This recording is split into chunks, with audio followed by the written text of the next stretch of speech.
Yeah. Okay, so we're back on the record. We're after the lunch break. We concluded the parties' cases in chief. We're ready to start with public input. As I said, I'm going to start with the sheets that we've got here. In the event you didn't fill one out, I'll do a last call.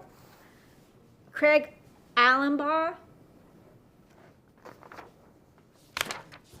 Steve Brodkin.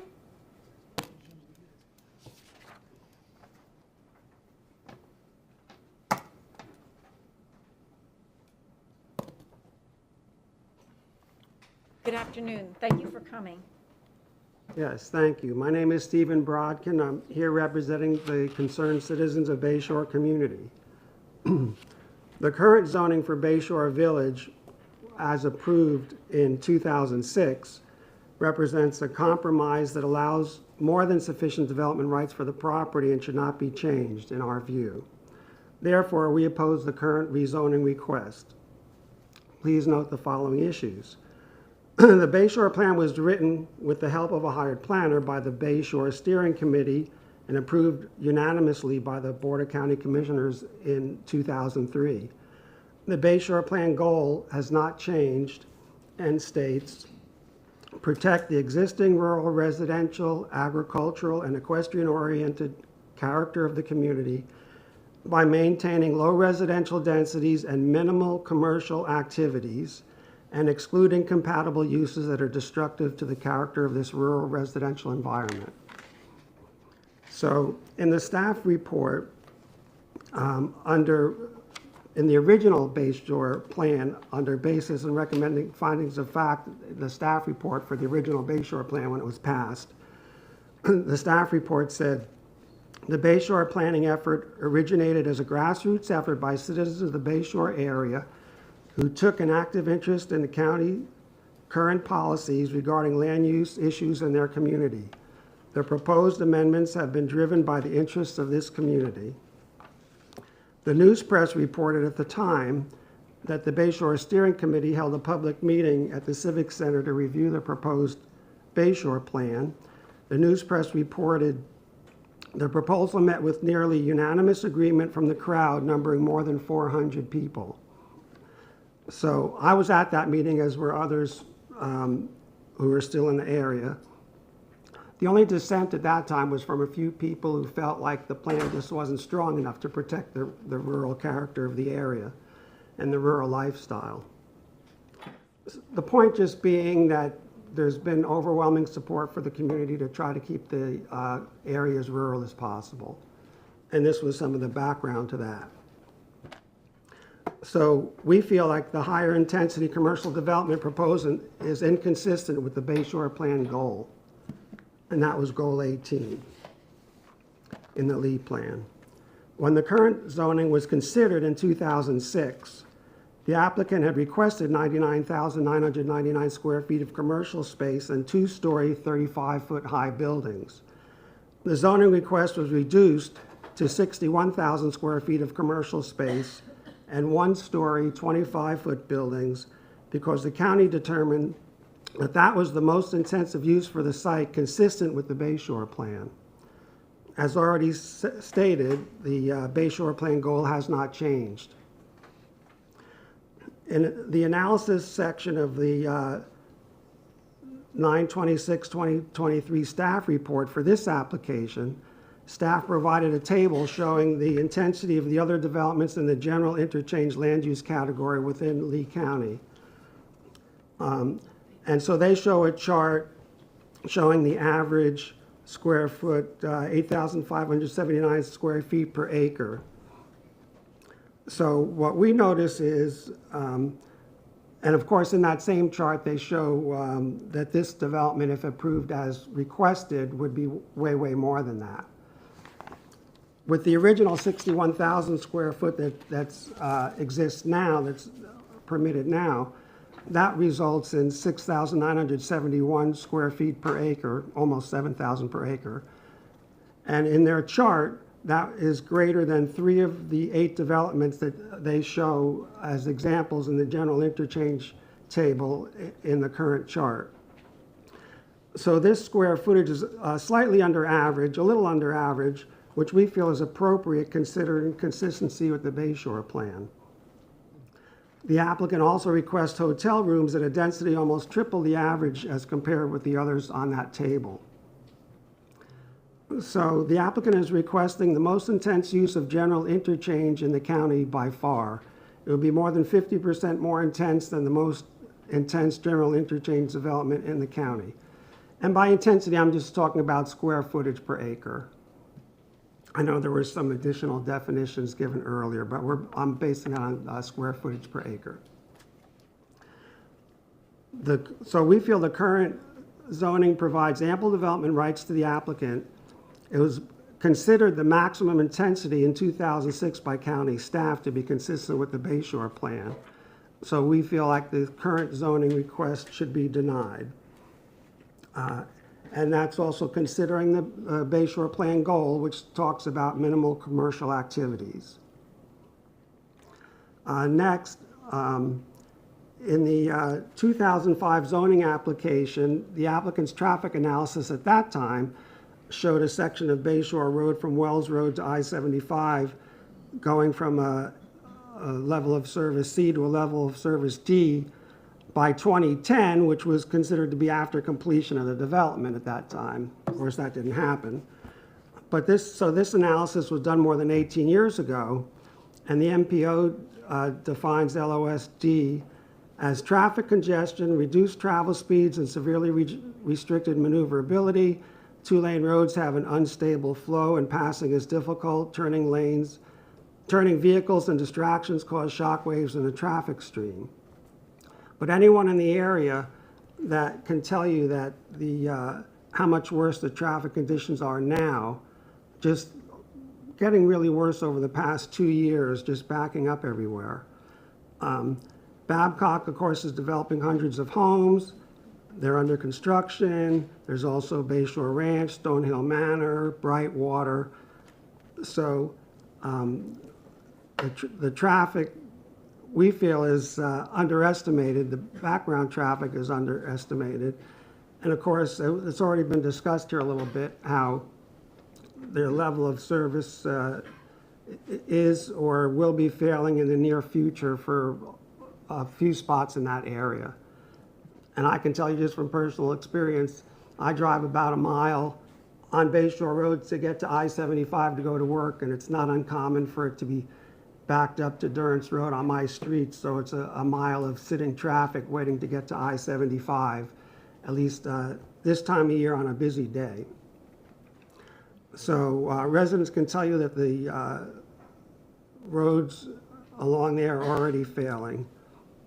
And specifically at Wells Road, at certain times of the day, it's difficult for people to get out of Wells Road, either turning right, and almost impossible to make a left turn across traffic on Bayshore Road.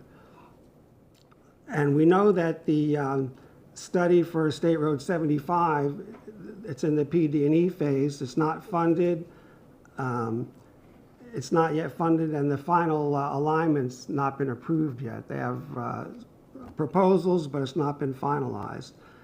So by the time there's an approved alignment, the funding, the right-of-way acquisition, the design and construction is complete, it's going to be way past the 2028 projections being considered by the applicant's traffic study.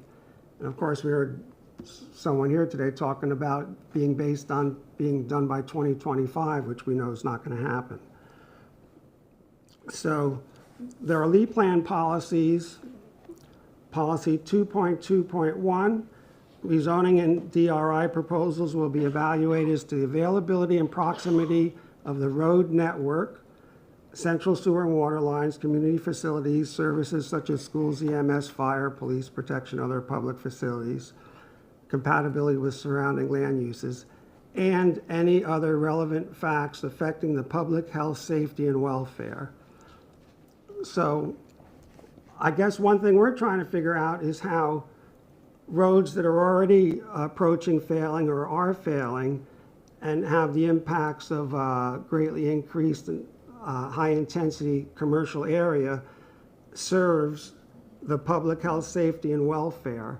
If these roadways are failing, we're going to add all this, and we don't really seem to have a solution as to where all this traffic is going to go. I mean, the question was asked, and I think somebody said mitigation, but I mean, nobody's really proposed a solution, at least in the near term. Policy 2.2.3, when an area within the county is approaching the capacity of the necessary facilities as described above, requested rezonings to increase densities and intensities may be deferred or denied to give preference to existing vacant lots and other valid development approvals, provided that a constitutionally mandated reasonable use of the land would still be permitted. And in our view, they have that. They have their 61,000 square feet. They still have a permit to reasonably use the land. So we feel that rezoning to a greater commercial intensity will have a significant negative impact to the health, safety, and welfare of the community. There's also concerns about, with the failing roads. Our fire chief, when we met with him, expressed concerns regarding fire and EMS services, which are hampered by the increasing excess traffic. So our question is, how is the community's health, safety, and welfare served by increasing overburdened roads and the greater danger that that creates? The applicant had told us in the public meeting that they had that they were hoping to be building within 2 years. And of course, that's been set back, but it just seems like they would be hoping to be building before any improvements were made. Objective 1.3 states in part, this is interstate highway interchange areas, special areas adjacent to the interchange of I-75 that maximize critical access points will be designated on the future land use map. Development in these areas must minimize adverse traffic impacts and provide appropriate buffers, visual amenities, and safety measures. So we don't see how this would minimize adverse traffic impacts. So the rezoning would significantly increase these impacts.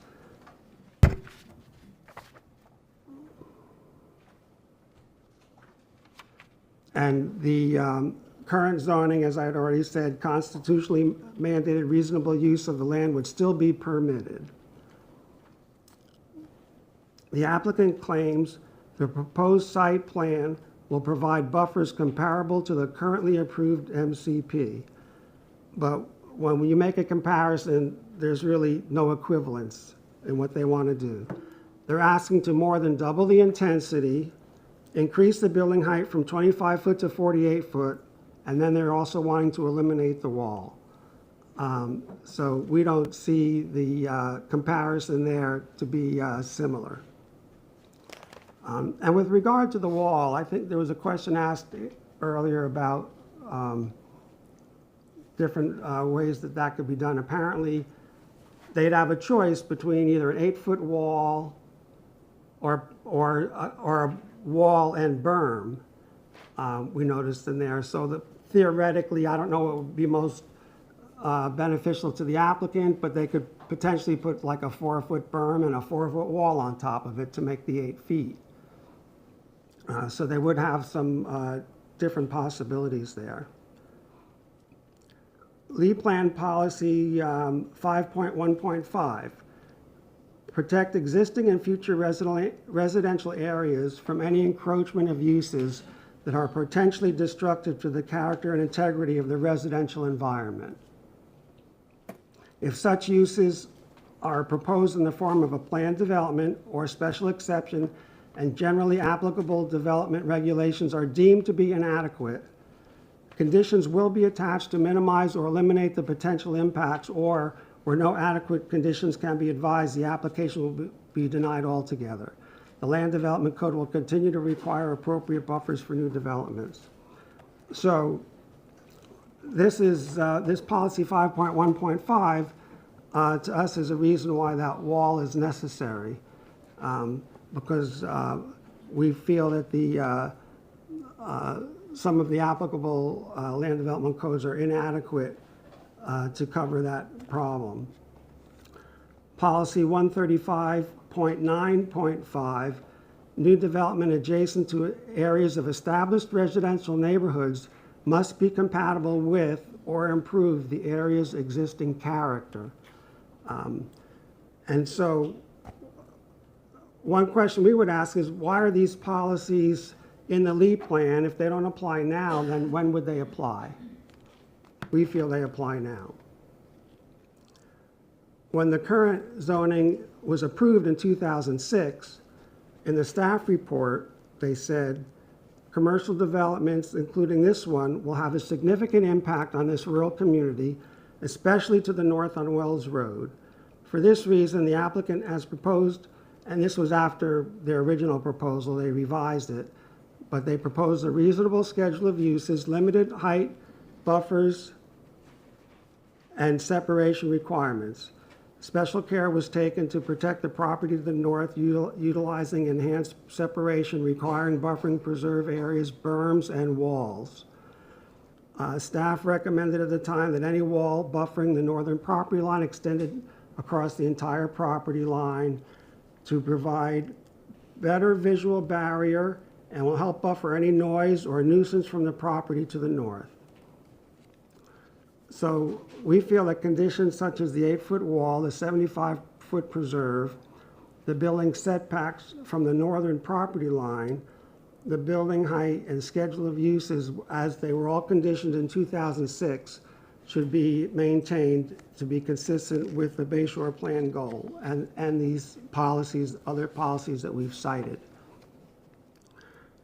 The applicant claims in their application that the proposed 125,000 square feet of commercial space will help alleviate the current stressed Bayshore corridor by removing some of the traffic that must travel further west on Bayshore Road beyond I-75 to reach specific commercial uses at further distances, which they said in their original application.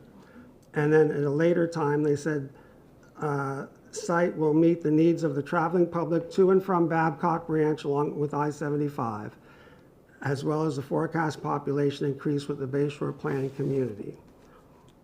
One thing that we noticed with regard to need was that, one, Babcock from the beginning was designed to be self-sufficient. They've claimed that they're going to have everything in there that they need for the residents who live there commercially, and would also be serving some of the surrounding area nearby.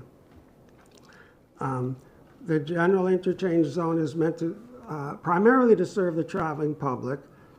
We feel there's ample commercial space, both developed and not developed, to serve that need. In Bayshore, we currently have 3 public supermarkets within 5 miles of Bayshore, along with the associated stores that go with Publix's. You know that Greenwell's property on State Road 31 has already been allowed up to 400,000 square foot of commercial space. There's on the applicant's maps, they're just show the commercial space on the east side of I-75 and Bayshore Road, but of course there's commercial space on the west side. And then west from there, nearby, there's it's the land use is suburban, which along Bayshore Road potentially could allow a lot of commercial space there. And of course, also over there by Lawhon's store and on either side of Lawhon's store, there's other properties there with commercial space. So residents in a rural community like Bayshore, we recognize that we may have to travel a little further for services in order to maintain the rural lifestyle and the nature of our community.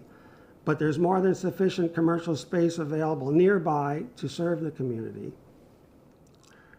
So the expanded table of uses, lack of specificity in the master concept plan concerns residents with regard to what might ultimately end up there. Neighbors have concerns about increasing traffic, access onto Bayshore Road, noise, overflow lighting, odors from dumpsters, transient travelers who commit crimes get back on the interstate. Increasing the commercial intensity will exacerbate these problems. In the staff report for the 2006 rezoning, staff reduced the schedule of uses from what was originally proposed to eliminate uses deleterious to the rural residential uses on Wells Road. So we feel the schedule of uses should not now be expanded. Also, I don't know if they removed this yet, but policy 18.1.3 in the Bayshore plan, no new industrial or industrial rezonings are permitted after February 3rd, 2003. I don't know if it's still there, but at one time they had some light industrial uses planned on their schedule of uses, but that would be inconsistent if it's still there with 18.1.3.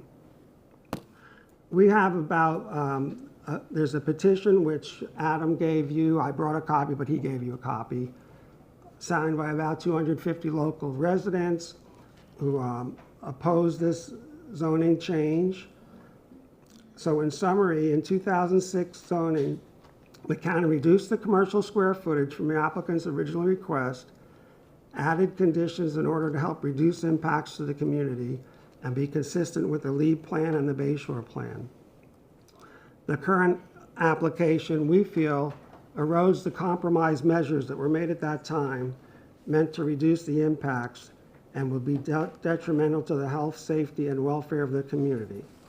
It would result, if approved the way the applicant wants, would result in the commercial floor space being more than doubled, the required buffer wall being removed, the building setback severely reduced from the northern property line.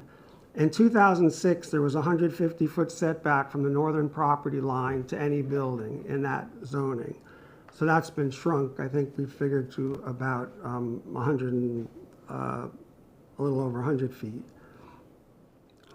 They're asking for double the building height from 25 foot, which was originally in 2006, now up to 48 feet. They've expanded the schedule of uses. And then with regard to gas stations, we heard about the depth of the aquifers for the county well being sufficient in order to be safe from a gas station. I didn't hear any discussion about the neighborhood wells in the area, which are usually in the sandstone area, and some of them are shallower, and what potential contamination there could be to neighborhood wells, which are at a much shallower level that are near this site. They've added light industrial uses, which are prohibited in the LEED plan. They've increased the commercial space, which will negatively impact the overly congested traffic problems on Bayshore Road, considering the failing roadway conditions. The section of Bayshore Road by Wells Road is predicted to fail in the near future, even without the development, which poses a safety issue for the community. The applicant added a provision in the maximum intensity table. An increase of up to 10% may be allowed through an administrative amendment. We feel this excludes the public from participating in the process and is designed to sneak in additional density.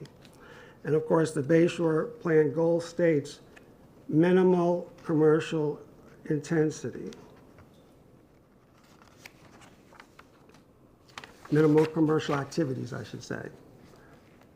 The applicant's plan represents the maximum commercial activity and would be by far, according to the staff's chart, if approved as applied for, would be the most intense general interchange zone development within the county. Many of the residents of the Bayshore community did not approve of the original rezoning in 2006, but it was seen as a compromise to allow commercial development in the interchange zone with a preserve and buffer wall to reduce impacts to the residential neighbors to the north. Considering all of the factors, including the 2006 determination by the county, that 61,000 square foot of commercial space and maximum 25-foot building height was the maximum intensity consistent with the Bayshore plan, we ask that you recommend denial of the current application. The application is inconsistent with Goal 18, Objective 1.3, and policies 2.2.1, 2.2.3, 5.1.5, 6.1.5, 18.1.3, and 135.9.5 of the lead plan. We feel the property owner has more than sufficient commercial entitlement approved for this site. We ask that our comments be included in the record. And that's all we have to say. Thanks. Thank you. Can I ask what, Sure. how far are you from this site? I'm about a mile. I live on Durance Road, and you know maybe where Echo is? Yes, I know where that is. I live right near Echo. Okay. Did you take the petition to other communities like Alva and solicit signatures? We talked to people in Alva. There are a few people from Alva who signed our petition. So those are people who, especially on the north side of the river, where the people I talked to would travel Bayshore Road to I-75, and so whatever impacts there are on Bayshore Road would affect them as it would affect us. Okay, Okay? Something else? that's it. Thank Okay. you. Can I leave you a copy of our Yes, statement? please. This will be Brodkin Exhibit 1. This is a summary of your testimony. Yes. Okay, thank you.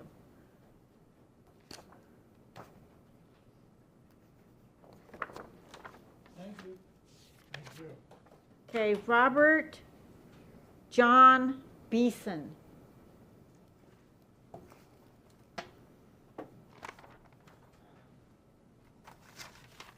All right, I know some people came back late. Is Craig Allenbaugh here? No? Okay.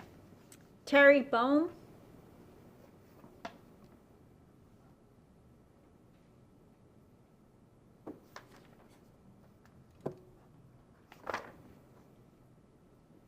Calvin and Margaret Buckmaster. We're here, I'm here, she went home, but I'm not gonna speak, but I'd like to see it. Okay, if you're going to speak, you got to come to the podium. I'm done. And I encourage you to do it, because otherwise you won't be able to speak to the commissioners. You know, I can't have you seesawing. All right, You're either in or you're out. all right. Calvin Buckmaster, I'm a resident, thank you for inviting me to the podium. I like to stay rural, and I agree with everything Stephen said. That's all I have to say. Any questions? Thank you, Calvin. Yeah. Calvin, I just have one question. Yes. How far are you from this site? About, I live right at the dead end of East Lake, so probably at the very most quarter mile. Okay. I come right out onto it every day, and I can't get out on the road. It's a nightmare, especially with all them trucks and all the building going on down the road, houses and development. It's terrible. Thank you. It's only gonna get worse. George Camargo? Is George Camargo here?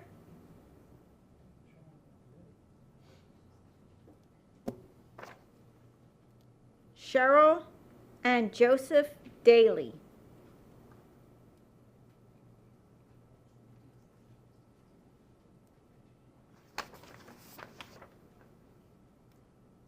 Randy Eck.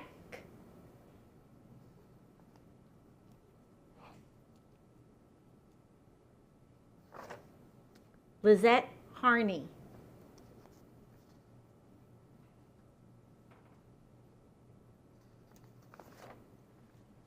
Benjamin Hoffland.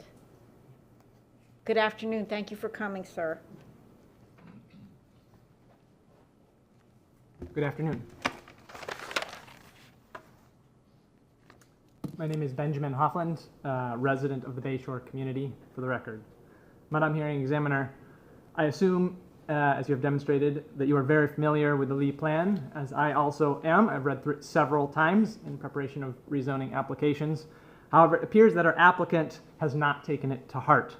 Throughout the application, little more than lip service has been given to its goals and objectives. This is seen poignantly in the market analysis included as Exhibit 4 of the memorandum from county staff to your office dated December 4th, 2023, which was provided by the applicant as another attempted justification for the requested gross overreach in development intensity. As Mr. Mendez noted, unprecedented was the word he used.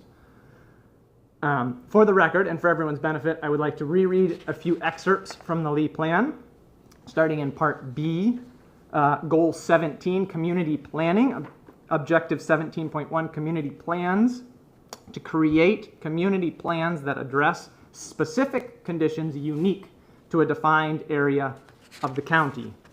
And I quote further in that same section, Objective 17.3, which says public input, to provide opportunities for public input as part of the comprehensive plan.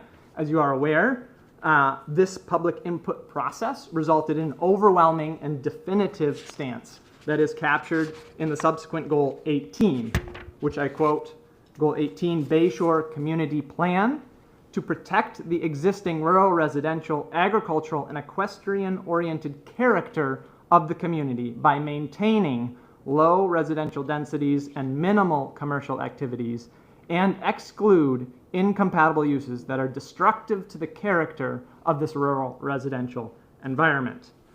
Madam Hearing Examiner, I'm the first to admit that the Lee Plan can be ambiguous. This is not one of those parts. This is clear and definitive language. I would like to point out that this language is proactive, not reactive. It does not say to minimize or do less harm.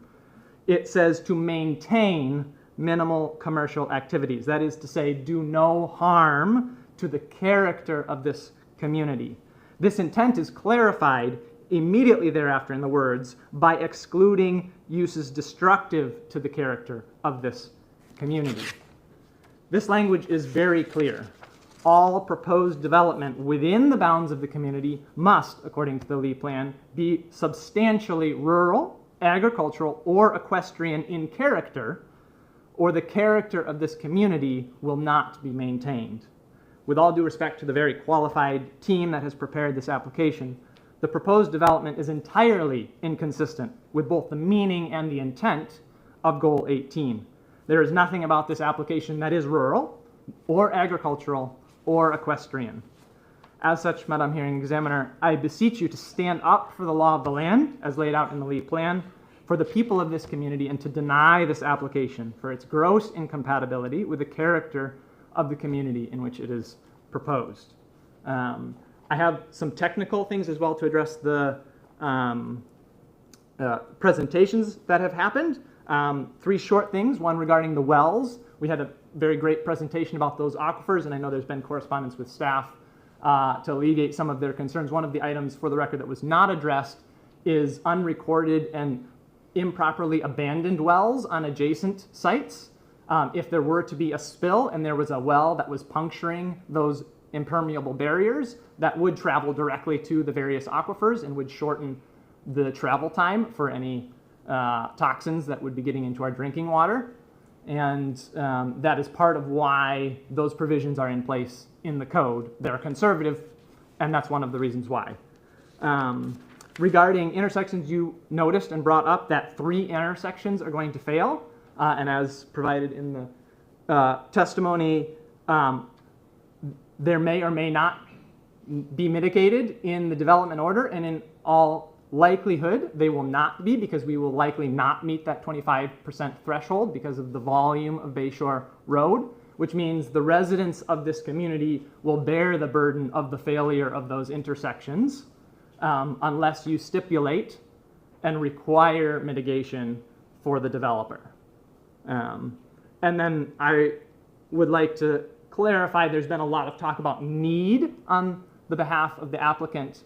And I would like to clarify that the proper word should be want, not need. This community is rural and sufficient in its own right. We do not need any more development. There is a want for development by some parties. That is all I have to say. Thank you very much for your time. Thank you. Any questions? I don't have any questions. Neil? No. Thank you. Barry Lewis.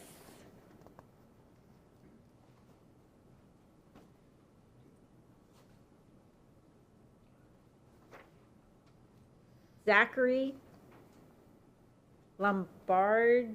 I think it's Lombardo. Lombardo. You need to close your O. There's a lot of Just things I can saying, do. I just appreciate saying, that. okay? We have a group presentation. Would it be possible for me to go after, because we're sharing a PowerPoint? Would it be possible for me Okay. to move, like, for example, Michael Musho in front of me, and then I will. So you're with, who are you with? Lisa Musho, Michael Musho, Susan Swift, Nathan Poolme. Hang on. All right, I appreciate that. Nathan? Yes, ma'am. And then what, who was it?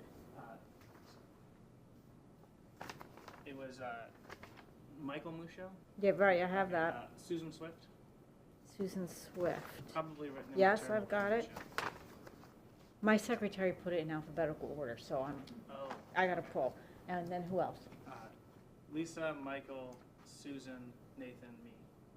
Okay, I will move that to the end, and then you can follow your choreographed presentation. And there will be dancing, so I appreciate that. Okay. Kathy Queen. Welcome.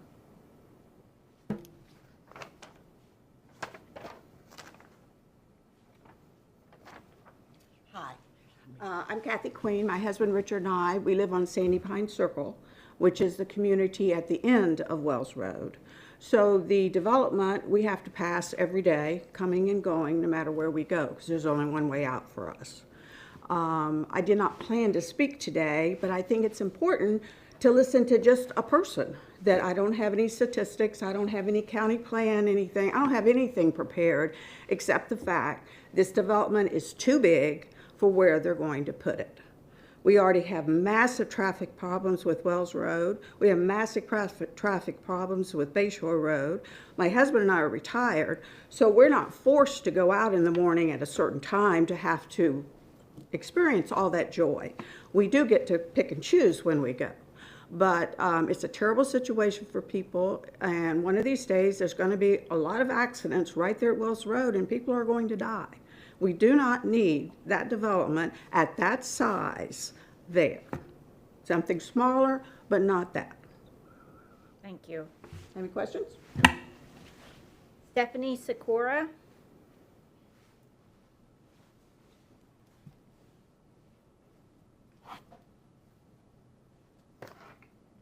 Carol Smith.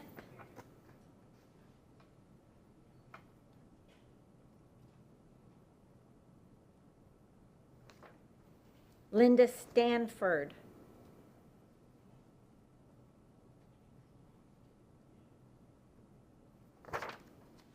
Mark Sullivan.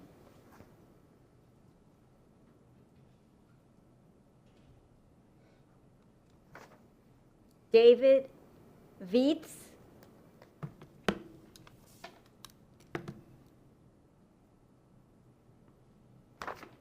Frankie Vietz.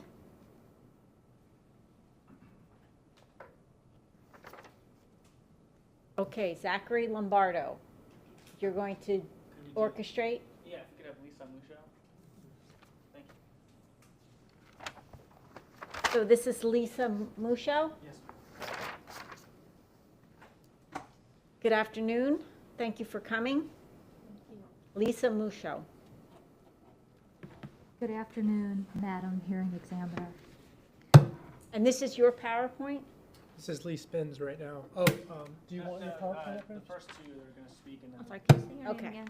Lisa Musha. Good afternoon, everybody. So we have been in our home for over 30 years now. Can you get your office to crank that up a little bit? You're very soft-spoken, so it's hard to hear.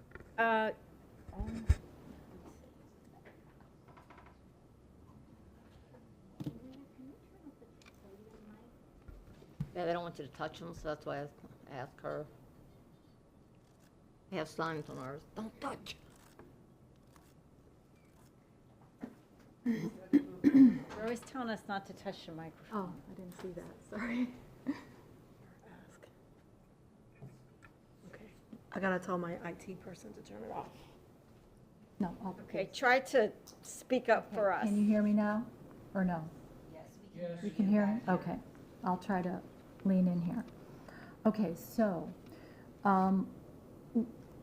we have been in our home for over 30 years now, and we share over 600 feet of property line with the subject property. So, as a result, we feel that we will be the most affected by this development, and that our home and property will be changed forever. And that change will occur through the foot traffic, the noise, the heavy overhead lighting, truck and semi-traffic as they come and go to replenish inventory, dumpster truck noise, loss of the natural environment of the community, and other negative impacts that will affect the quiet enjoyment of our home and property forever. Both the preserve area and the 8-foot-high wall extending the full length of the property are critical components that are currently required for this property and were determined to be critical by the prior staff and approvers that approved this existing zoning back in 2006. Both are critical, we feel, to try to buffer our home from the negative effects of the development, and both should remain in place along with the existing 150-foot setbacks. So even at 61,000 square feet, the county staff and the approvers back at that time in 2006 saw that these were necessary. And the neighborhood conditions are now the same as back then, and the Bayshore Community Plan is in place with its extra protections, and it is part of the LEED plan. So the community environment is still rural, with no other equal comparison anywhere around that would match the intensity of the proposed rezoning. So as such, we feel that it is vastly incompatible with the surrounding area.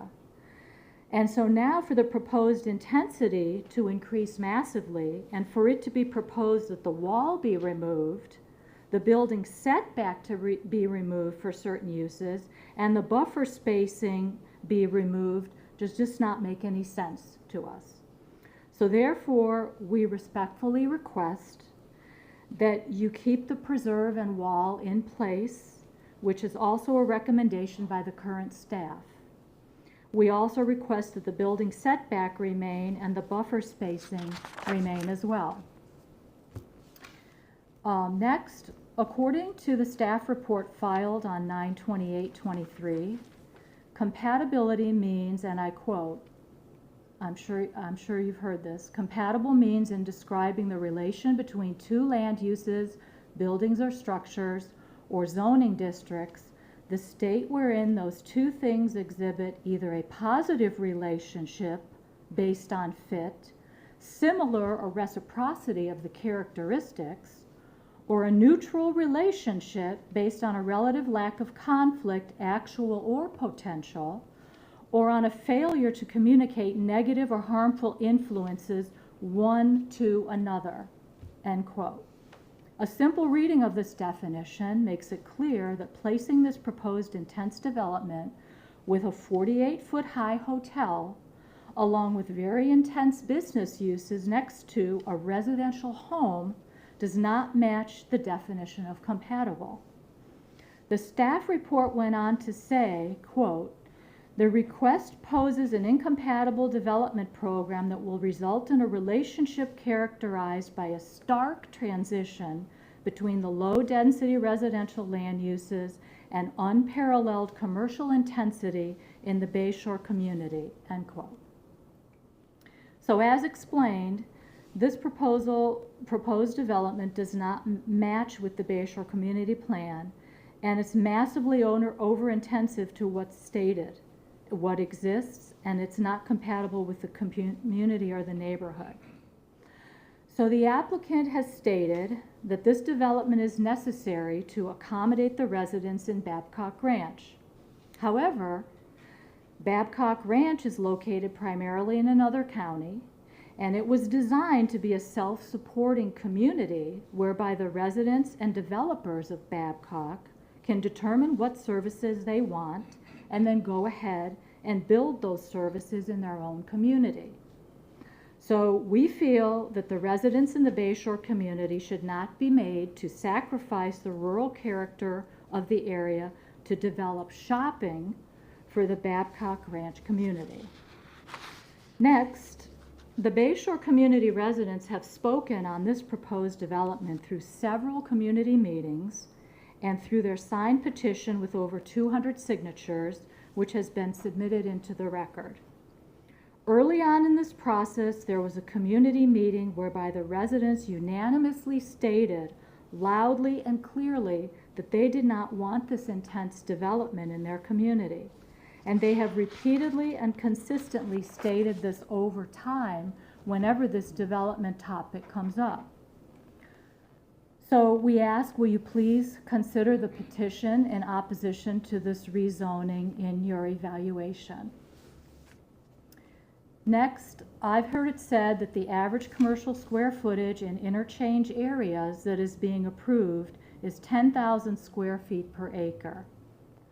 However, the subject property and interchange area, whole interchange area, is contained, well, the interchange area that we're referring to is contained within the geographical parameters of the Bayshore community, which affords it additional special protections under the Bayshore Community Plan and the Lee Plan.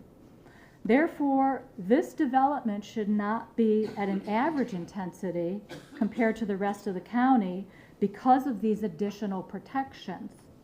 So as a result, the square footage allowed here should be far less than the average for the rest of the county, and we would request that it remain at 61,000 square feet, which is already more than sufficient. I'm also troubled by the broad and varied schedule of uses that's being applied for on this property. Many of these uses seem invasive to our property, and they're very broad. And I feel like I can't possibly know all the types of businesses that would be allowed under these categories and how they could adversely affect our home. There's only 37 uses listed in the current resolution Z06046, and they're primarily office, medical office, and retail uses which are compatible with the surrounding area. So I'm also concerned about living next to a business that's open 24 hours a day with noise all night long, bright lights, traffic moving in and out all hours of the day and night. And another concern that goes with that is very high, bright signage and 2 monument signs being proposed on the property, presumably with heavy lighting and looking like a towering eyesore in our residential neighborhood, which could also affect our property values. In addition, I noticed another use is for a funeral home and crematory. So please, we do not want to live next to a funeral home and crematory for obvious reasons.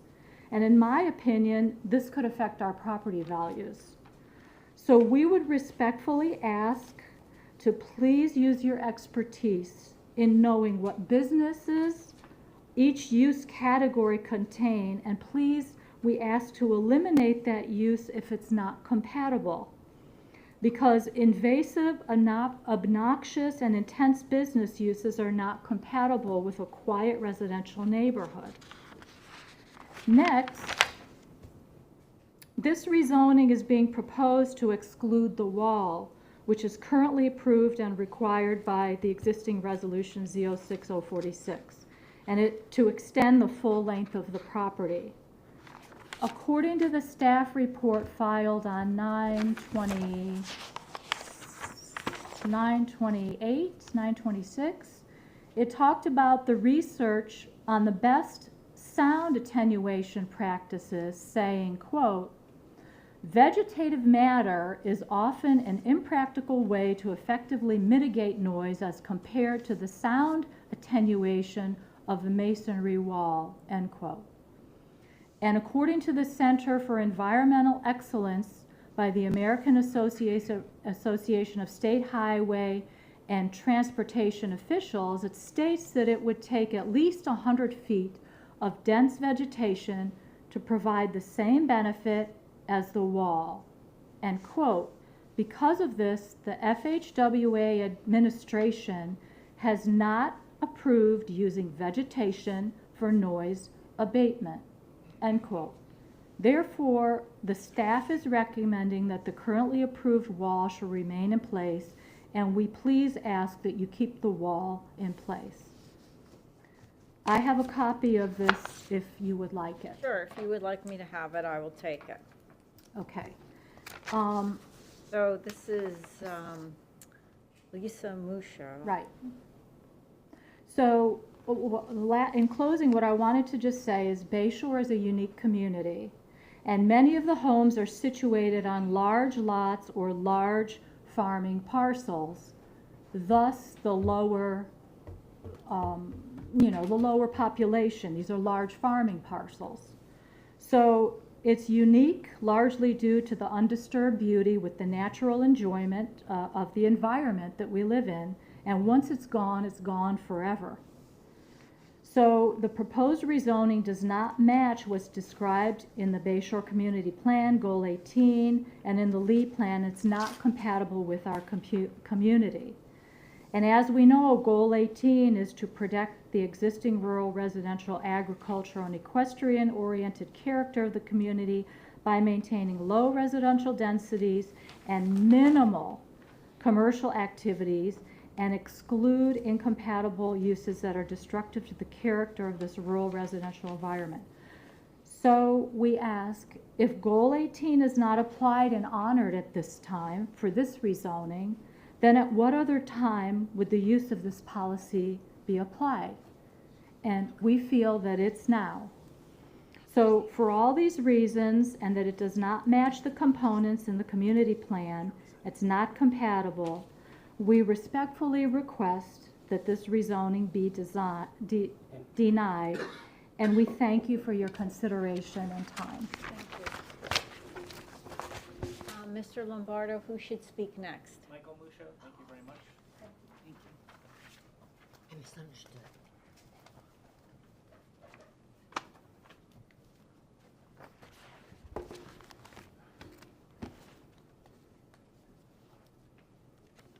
Good afternoon, thank you for coming. Good afternoon, Madam Examiner. My name is Michael Musho. I live at 17350 Wells Road. Before I begin, I'd like to sincerely thank the staff, the county staff, Mr. Adam Mendez. They've been very cooperative, accessible, and very professional with us, kind of going through this process we're not used to. We may not agree on certain aspects of the case, but I understand that they have a difficult job and difficult task to do, but I appreciate their pleasantness throughout the process.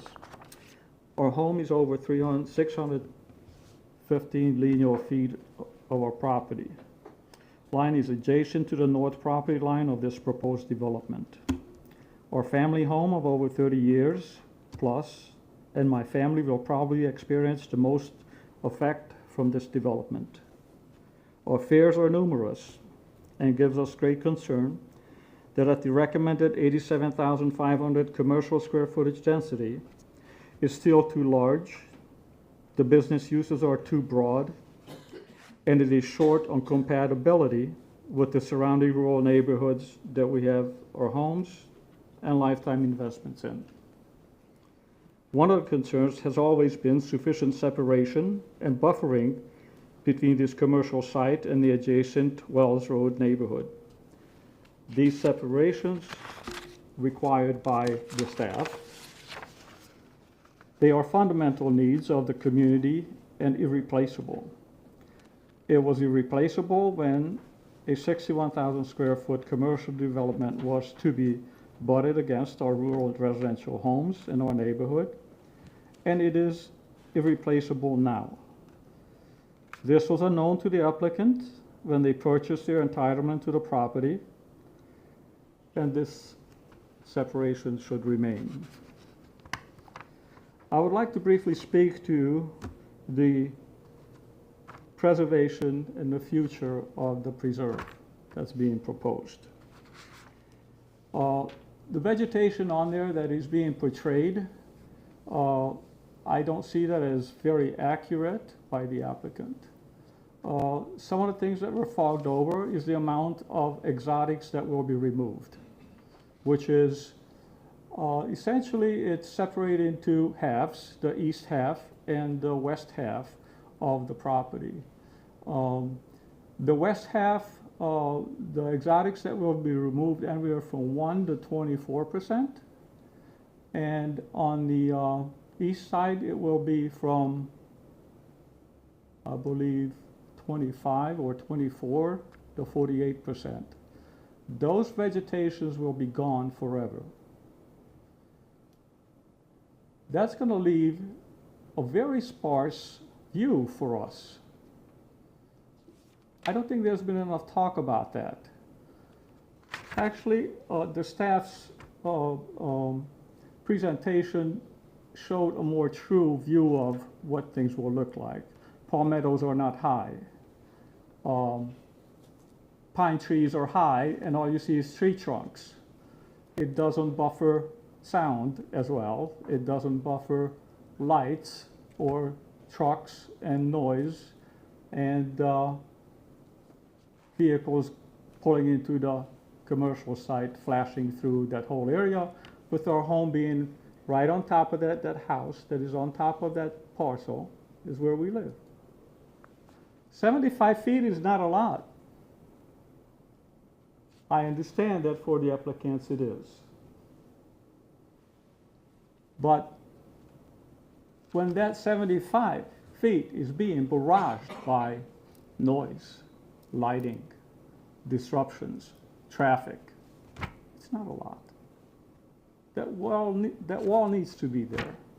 There's just no way that you can replace it. At least it will help the lighting. Cars pulling in there. You got a commercial site, you have delivery trucks delivering all time of the night, early afternoon, early mornings. We have friends that live behind Publix on Bayshore. They're totally frustrated by delivery trucks bringing in deliveries at 2, 3 o'clock in the morning into Publix, blasting their radios, and they have to be subjected to that. We're afraid of the same thing. So these are just really some of the concerns. Or maybe on a little bit regarding the preservation of that preserve. That site plan shows 2 dirt trails on it, one closer to Bayshore and the other one further back.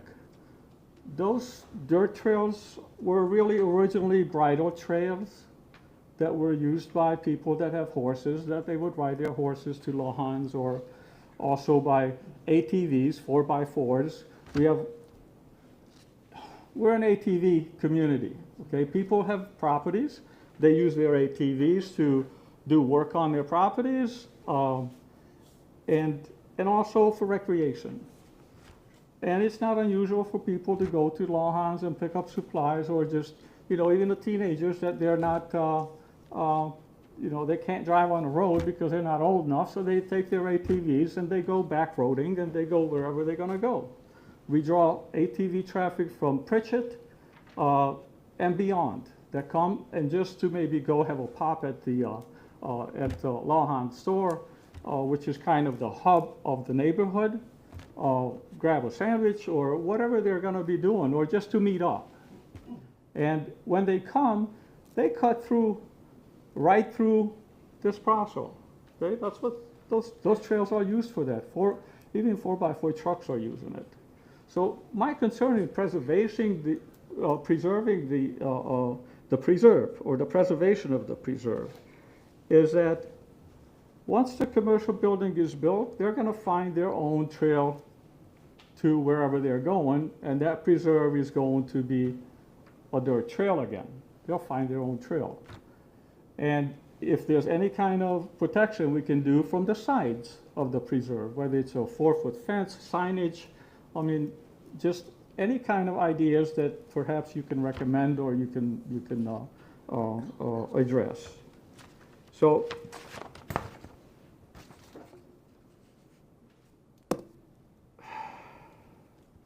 the size of this development, when I see the Bass Pro Shop that is being proposed, it's daunting.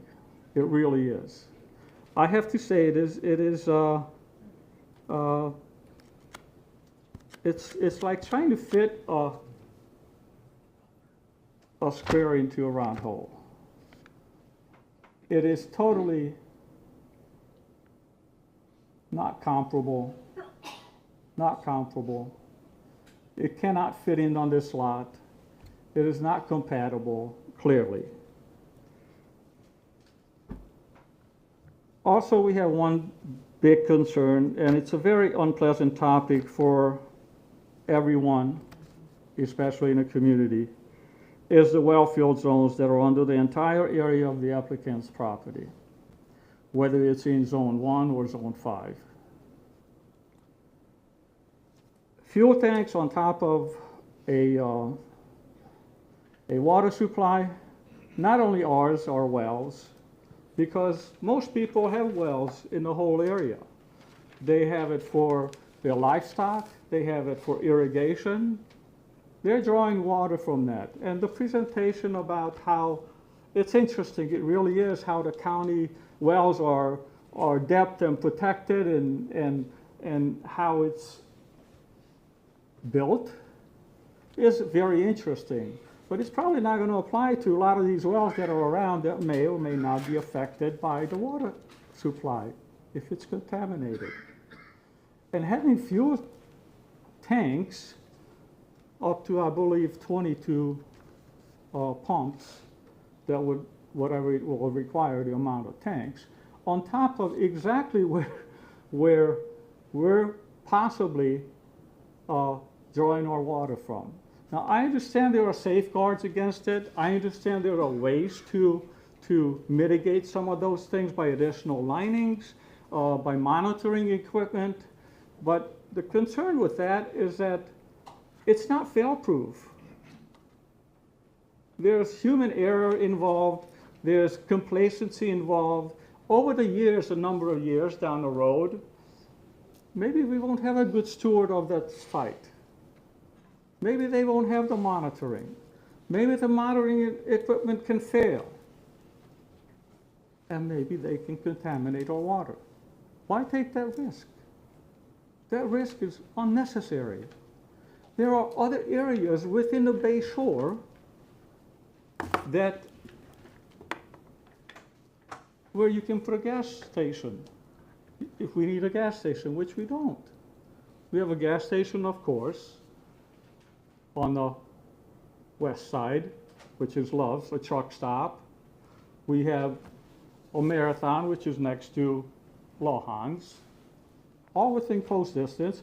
A racetrack right next to Love's is already zoned for that. They had one there before, and from my understanding, they're planning to have another one.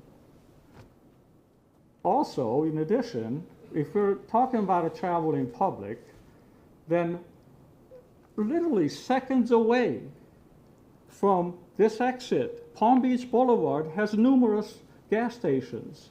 They have hotels. They have Cracker Barrel. They have food. You know, all these things that we're feeling like, oh, everything has to be in this exchange. It doesn't. Not if we're going to serve the public. If anything, this is a rural environment. A good Southern little country store. Let them get a nice taste of what country hospitality is and the feel of country. This is South Florida. This is old Florida. Lawhans is essentially almost a historical site. If anything, it should be a destination. So these are just some of the concerns that we're having. And again, with all respect to the hydrologist and all the conditions that have been put on the well field, we must argue against placing fuel tanks anywhere into a well field, whether it's a well field zone 1, 5, or 10. It is a necessary risk. The county water supply and it would be, I have to say, that unnecessary risk would be irresponsible governance for being a good steward of our environment.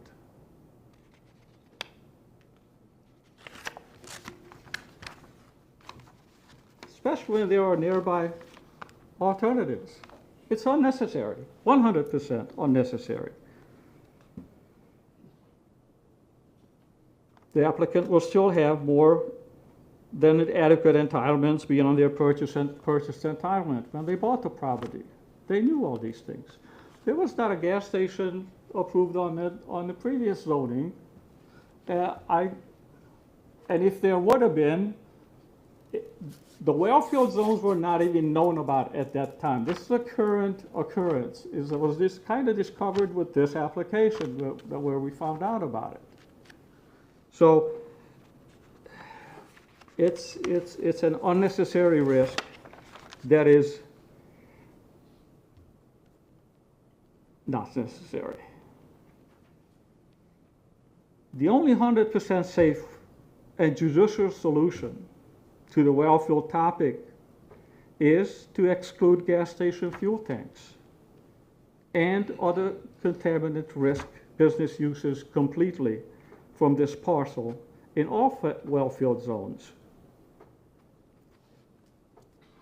Now, in the interest of time, I'm going to go ahead and just close, and the other serious issues will be, I'm sure, better articulated by our legal representative, Mr. Zach Lombardo, and his related witnesses. So I thank you, Madam Examiner. I appreciate your time. I have the utmost respect for what you guys do, and really, even, it's a very interesting and detailed kind of line of work, and I can see that it's not an exact science. Everybody does their best, but ultimately we have to keep the citizens of this county in mind. Okay, we have to think the purpose and the spirit, and not only what you see on paper, but the spirit and the intent of the Lee plan. I think it was done in good conscience to preserve things, to help grow. We're not against growth, to help grow Lee County in a responsible way. Some of the things that are being proposed, they're not responsible. They're wanted, not needed.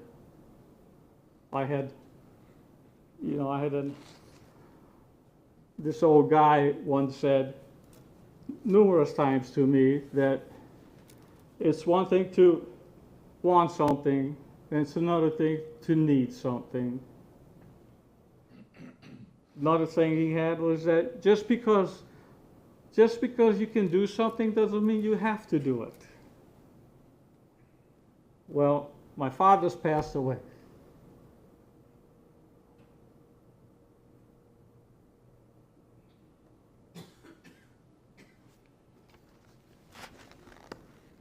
But those words ring loud and clear forever. And it should be for everyone. Thank you. Thank you. Susan Swift, and if we could start the PowerPoint, I'd appreciate that very much. Thank you. Susan Swift. Good afternoon. Thank Good you for coming. afternoon now. Yes. No, we're making good progress, I think.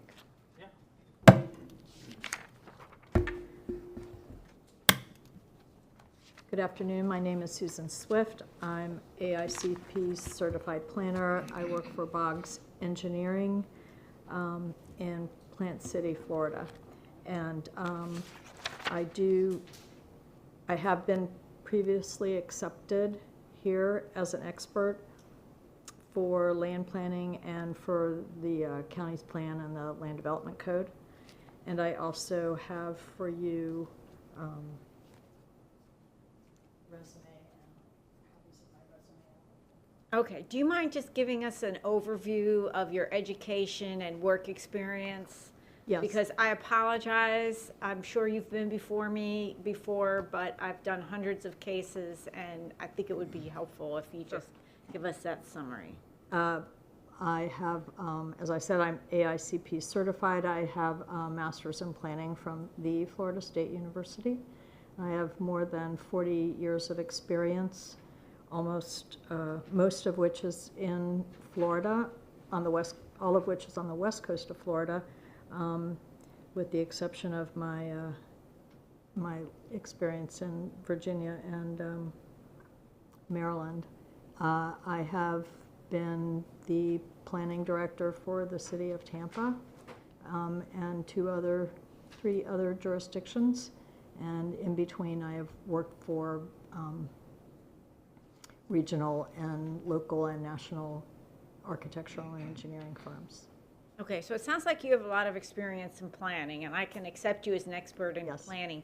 What is your familiarity with the Lee Plan and the Lee Land Development Code in particular? I have If you been can in- just give me a little. Yes, I have been in this room representing at least one other client previously and have two other cases in this, in the county right now. Did you review the Lee Plan in preparation for your testimony today? Yes, absolutely, and the code. All right.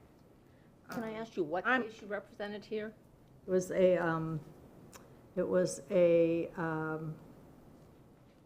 storage facility on Palm Beach Boulevard, How long ago was that? 2 years ago. And that's the only case you've done in Lee County? Testified? That is the only case I have testified for in Lee County. Okay, thank you. Proceed. Thank you. When I did my initial research for my report, I felt pretty strongly that this proposed project was not compatible with the Mucho's residence, and not ready for that yet, and the other surrounding properties. And I was very confident that it did not comply with many sections of the Land Development Code. And then I did my site visit, and the first word that came to mind was premature. Premature because this entire area is still very rural and residential, and this huge expansion would be quite detrimental to the surrounding property owners. And the good news is the current plan, Bayshore plan, the current application and the 2006 zoning that was approved on this site has 61,000 square feet authorized, and it could be built tomorrow. So I'm going to show you a comparison of the current and the proposed. But first, what I wanted to make a few comments on what I've heard so far today, and in the presentations that I've heard from the applicant, and actually a few items from the staff, that really give me more pause or more ammunition toward my conclusion that before any more square footage or these much more intense uses are approved for this location, that the minor commercial is not what you see before you. A future land use map amendment is necessary if this kind of development is what the county really desires, and the community should be able to engage in that plan amendment process. Excuse me. I'm going to break at 3, just so that everyone knows, or at the conclusion of your testimony. Don't feel like you have to wrap up by 3, but one or the other. I won't. But I should be done by then. As I said, that not only is it not minor commercial, what you see before you, which I'll get to again later, but it is premature. You've seen testimony about Florida DOT's PD&E and cross-sections, and how they could change the character, despite the fact that there is a policy that says the character should not be changed. Policy 18.2 specifically says that any improvements to that road must maintain the rural character. Hence, maybe the whole area needs to be looked at. The market analysis, really this is being used to justify additional square footage, but there's really nothing that I've heard that says this is justified and it's rural residential or it's compatible with rural residential. So it is much more of an ask than a PD amendment. It is really changing, if approved, would change the entire character of this area, and that is not the intent of the overarching Bayshore community plan. Again, if that's what's really needed and desired, then a land use plan amendment is really in order, not just a PD. The proposed uses really are egregious. They're not minor commercial activity as called for. They far exceed the neighborhood uses that were approved on the existing CPD that isn't in effect.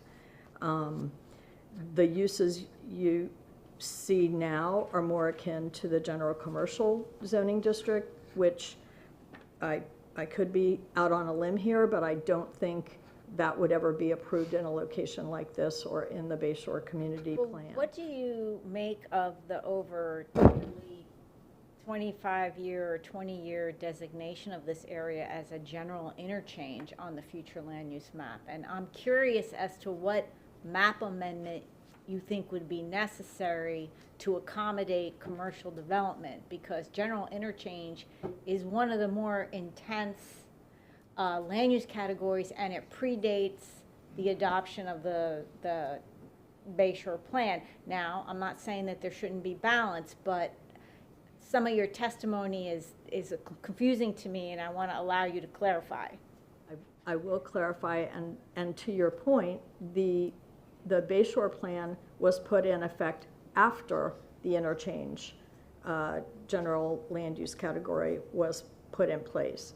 So it doesn't mean that the county or the applicant gets to ignore the Bayshore community plan just because there was Right. I agree balance is necessary, but I'm puzzled by what map amendment you think would be necessary. Well, to me, this is not a simple PD amendment, as I think it's trying to be processed and characterized by the applicant. It's the magnitude of the uses, and again, I have a lot of explanation of why. The magnitude of the uses, the intensity of the uses, the number of uses. Right. I understand you find that it's incompatible with the area. I just wanted clarification on a couple of your statements. That's Sure, all. it's inconsistent. I think those uses are inconsistent with the plan. So if the county wants to approve this project, then first, a plan amendment To what, though? to the Bayshore Community Plan or the Lee Plan, to something, because Okay, so what's- you're saying a text amendment. You don't mean a map amendment. It- That's where you have. either one, sorry. But Okay. yes, there needs to be a comprehensive look at this area. If this level of development is what is now appropriate, it does not align with the plans that we're speaking I'm to. not trying to put you on the spot. No, I'm just it's trying fine. to understand your position. No problem. So, as I said, I'm going to start by, this is the property that you've seen a few times, and as I said, I'm representing the moose shows, and this is just, I'm not good at graphics. This shows, the middle column is the amount of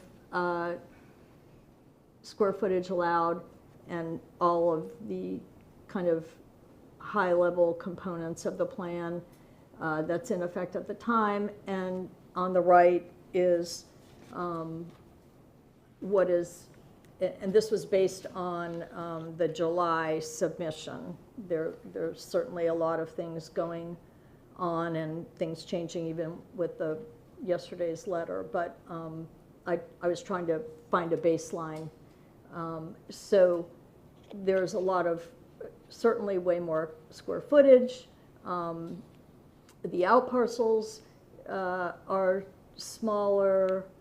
The setbacks are actually bigger in some places. Just the building setbacks. And then, of course, the height, as we've talked about, is now double what it was. And the uses are at the bottom, and I just selected a few, but I think this shows how different. There are 150 uses in the list. Here, there were only 37, and those 37 were more like a neighborhood commercial, like the CN2 or the CN3 kinds of uses. When you read the intent statement for those, they kind of fit near residential, and they're lower intensity uses. When you look at the list of uses provided by the applicant, they are not. They are clearly general commercial uses, and I'll show you later why even the code says those kinds of uses are not compatible with the area that we're speaking to. When the plan was, and you've seen this before too, but I'll get to the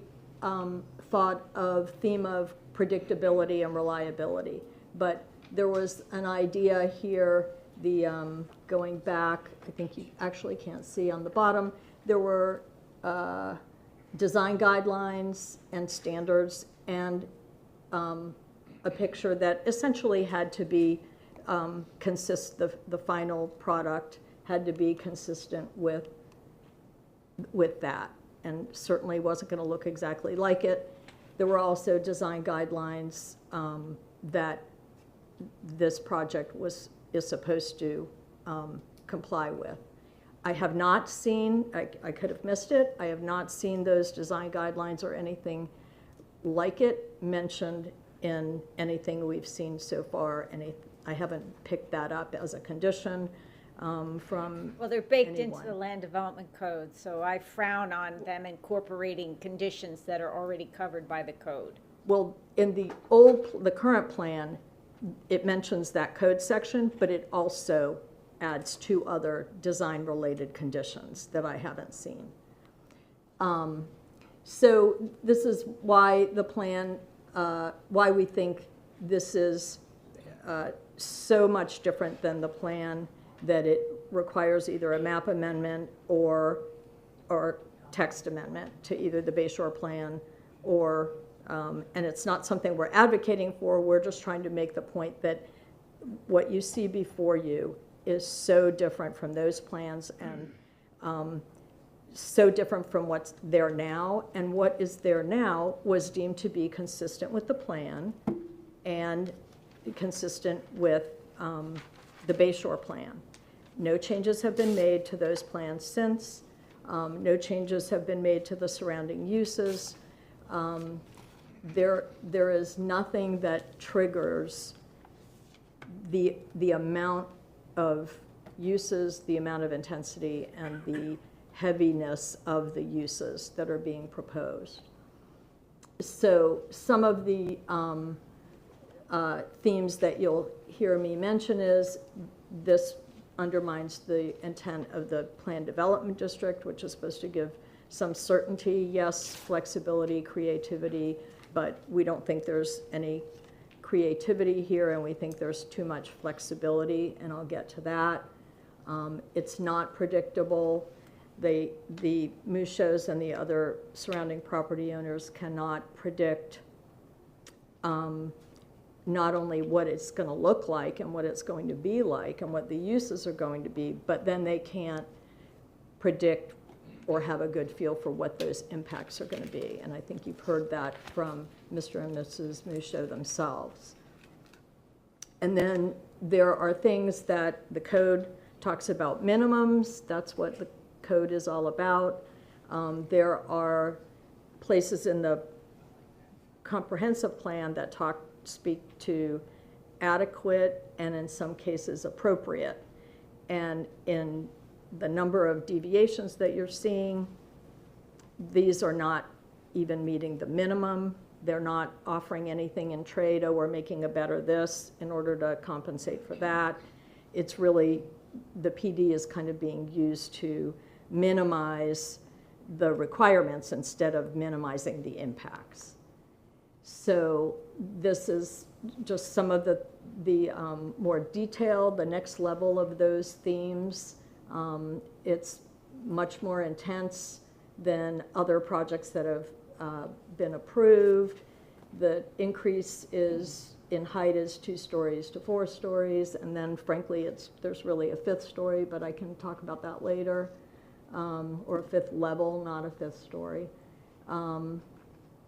And I think one of the other things that I will mention is if a project needs this many conditions and this many really specific conditions, if this happens, you don't have to do this. If that happens, you do have to do this, and you only have to do part of it.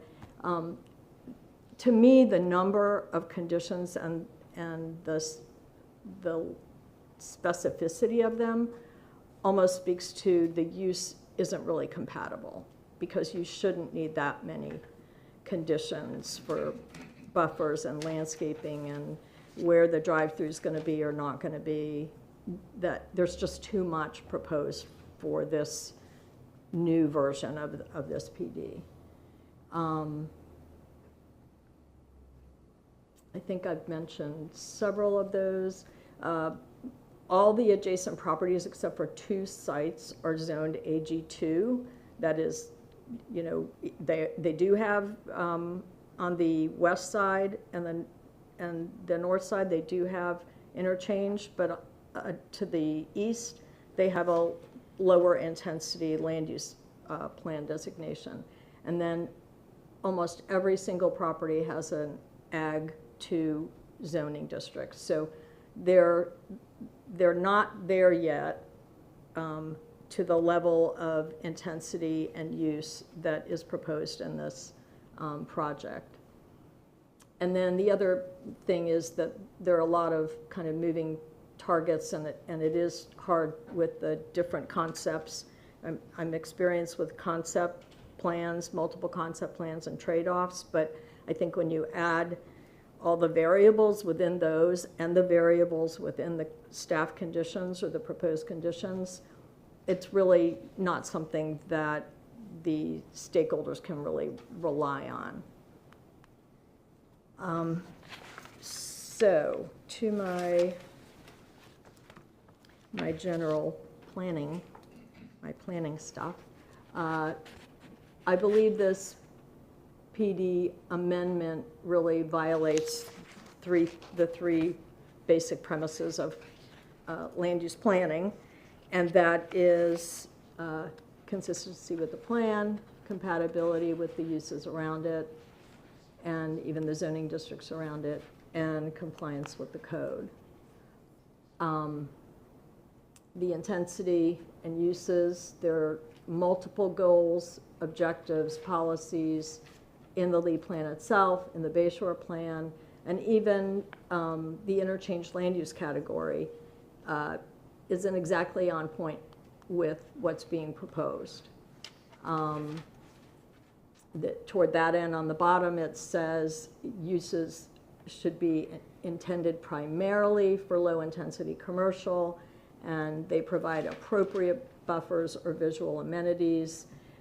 Yes, it's all in the eye of the beholder when you're talking about visual amenities and buffers, but this isn't saying minimal, it's saying appropriate, and I think you've heard a lot of testimony and the staff's opinion for the level, the number of uses, the kind of, you don't know what uses are going to be where, and the intense CG kind of uses. The buffers I don't think as a planner are appropriate for the uses, the types of uses proposed when they're next to single family. These are just examples. I won't read them to you, but these are examples of policies in the LEAP plan, in the community plan, and in the land use category itself that this project or this application is not consistent with. And you've heard many times minimal commercial activities.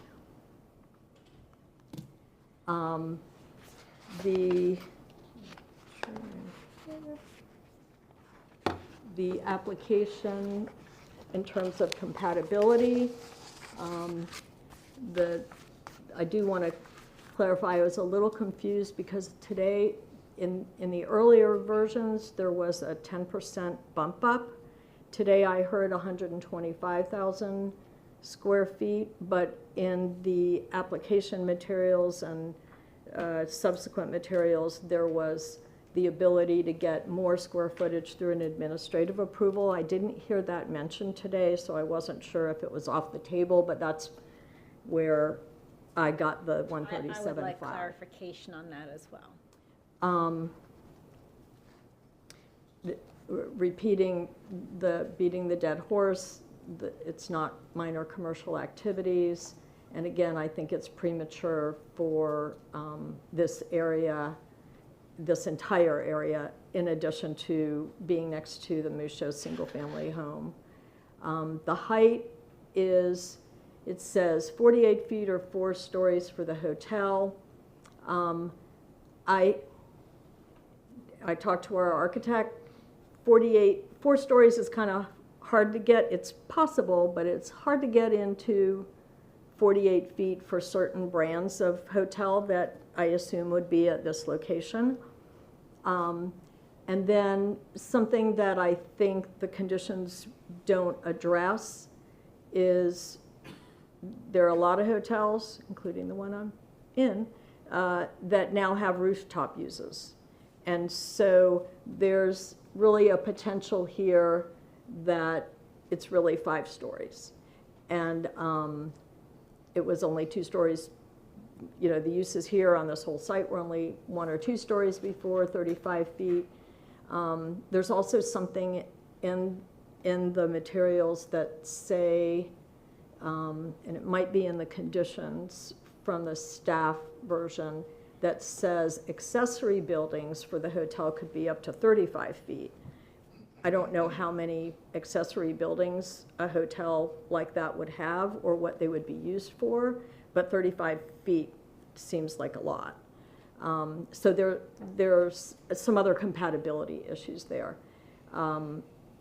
Again, we don't think this height is appropriate or compatible next to single family or the AG2 properties, even though they might be vacant right now. And then, again, the uses, I probably lost count, but there were 37 uses that were fairly specific in the existing entitlements. They did not have gas pumps, outdoor storage.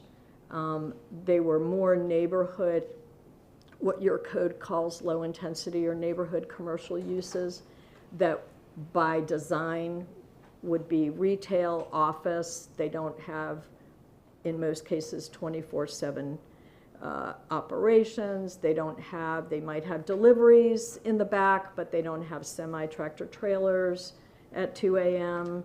delivering things. They don't have multiple deliveries. They don't have multiple truck deliveries. They don't have large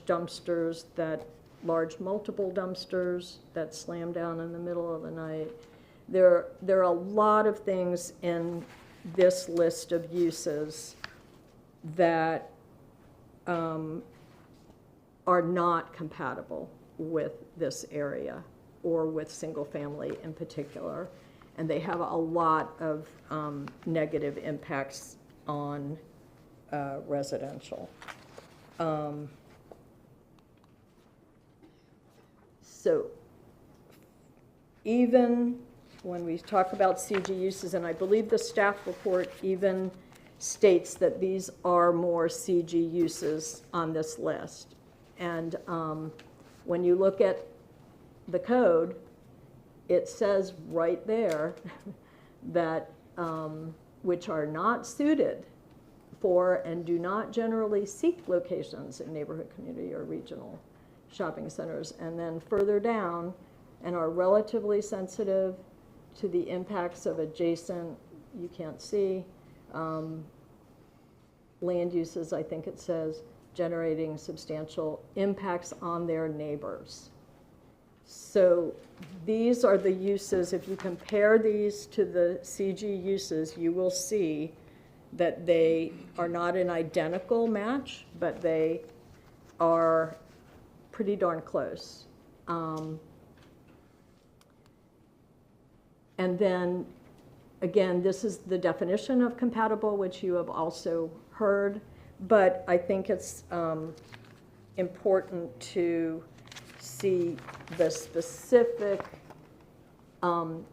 criteria within that definition and how these uses, they talk about the similarity in uses. There is no similarity in uses when you're comparing open storage, park and ride lots, car washes, these things that have a lot of noise, lighting, and other impacts. It's not just the height, it's really the operational and logistical components of these heavier uses that are kind of piling on to the neighbors that live next door to this. The major heavier uses do not provide reciprocity to the Bayshore community's rural residential character. There are, and the italics are words right from the definition. There are actual or potential conflicts and negative impacts from outdoor storage, mechanical equipment, security lights that are going to protect the mechanical equipment that's stored outside. There's just a whole litany of negative impacts, even 75 feet away, that result from this list of uses, as opposed to the uses that are there now that have been deemed compatible and that are perfectly fine retail and office uses for a location like this. And then lastly, there are no predictable or reliable limitations on the size or intensity, and these result in significant harmful and negative influences and on the surrounding properties. So they're not compatible. And I think some of the things that I mean when I talk about uses is the current PD was deemed to have minor commercial activities that were similar to these neighborhood districts. Low intensity retail, office, medical office, those have more minor negative impacts, less noise. Yes, you can buffer the back of a building, a small shopping center or a shopping center, but they're not going to have the level of deliveries, the lighting that a car dealership might have, deliveries that grocery stores or big box or any of those. They're two completely different perspectives from a planning standpoint, from what's approved now for this site and what's being asked for.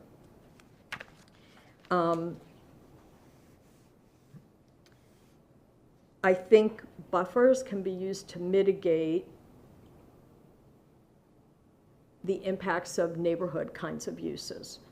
Small retail uses, specialty retail offices, but I don't think that the types of uses that we're seeing on this list, most of them, that are heavier, that have these operational and logistical things can be mitigated. Their negative impacts can't be mitigated by, even though we're asking for the wall, by a wall or landscaping. There's a compatibility issue before you get to that. And I say it's like lipstick on a pig. you know, if these uses aren't compatible, then a wall isn't going to make them compatible. So I think what we're asking of you is to look at first, are these uses compatible and therefore consistent with the plan? Because we don't think that they are. We think that the list of uses that is approved now are consistent and are compatible. But this application takes things to a whole other level. So I will move on here. And then we go to compliance with the land development code. Again, I certainly won't read all of these, but these are just examples of the things that we think make this not only non-compliant with the land development code, but lean to, okay, it's still not compatible, or it's certainly not compatible. And as I mentioned, there's a lot of discussion. There's minimum standards.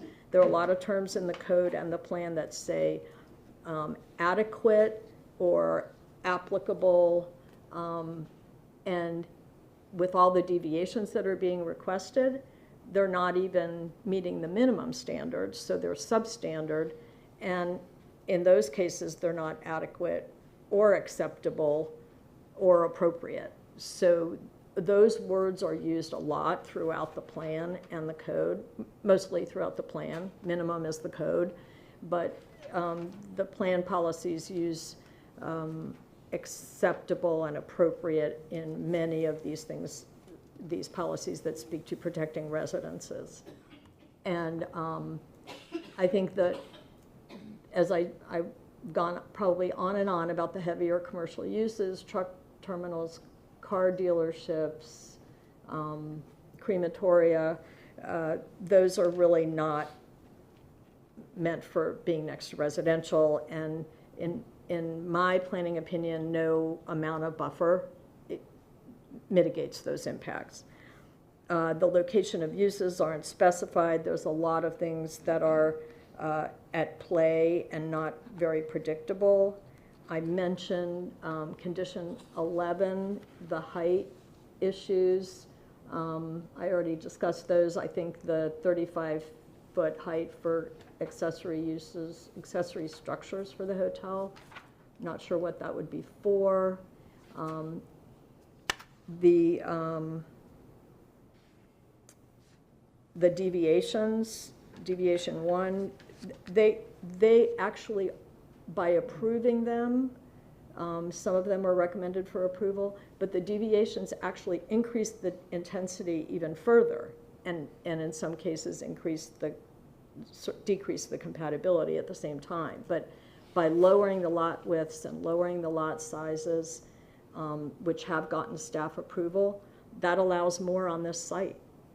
So there are just when you add them all up, it really does not seem compliant with the code for sure, and those all add to that makes them not compatible with those uses. And the plan says if it's not compatible, then it's not consistent with the plan. So it all flows uphill, as they say. I won't get into this because I think everybody's talked about it a lot, but again, it's kind of for the buffers are good for uses that are appropriate, and they just need a little shielding or a little minimization of where you put the dumpster. But these uses, I feel, just are elevated to a completely different heaviness and not appropriate for this location. So I think in a lot of these newer uses that have been added, the buffer is not really going to mitigate the lighting and the dumpster noise and the semi-tractor trailers and all of those things.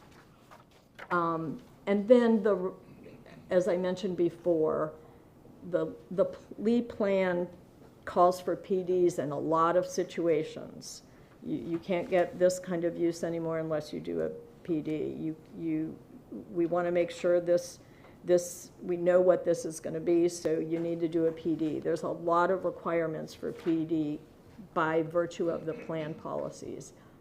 And I think that this undermines the way, all the flexibility is good, development is good, but there's too much development here, it has too much flexibility, and you can't really get a handle on what's going to be there and where it's going to be located. There's nothing creative about either of the site plans, and trade-off or conversion mechanisms are fine, but there's 4 pages of things that they can swap around in terms of the list of uses, and that's just too much. There needs to be a narrower list like what is in the approved CPD right now.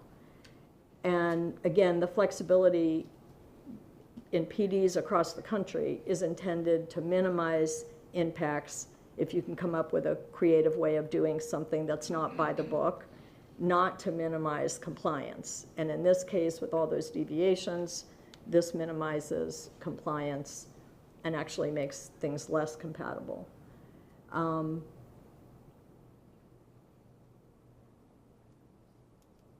Cannot be relied upon, that's actually in subsection 2H of the PD code section, and it specifically says that users of stakeholders, users, I don't remember the exact word, but need to be able to rely upon the process and the product of the PD. And we think that there's too many unknowns and deviations. I'm getting toward there. So, as I mentioned, there are a lot of issues that really make this bigger than a regular old PD amendment. The uses are far greater in number, far heavier. The height is far greater. The amount of uses, it really surpasses the plan itself, what the Bayshore plan and the Lee plan call for, and surpasses even the general interchange definition for that category.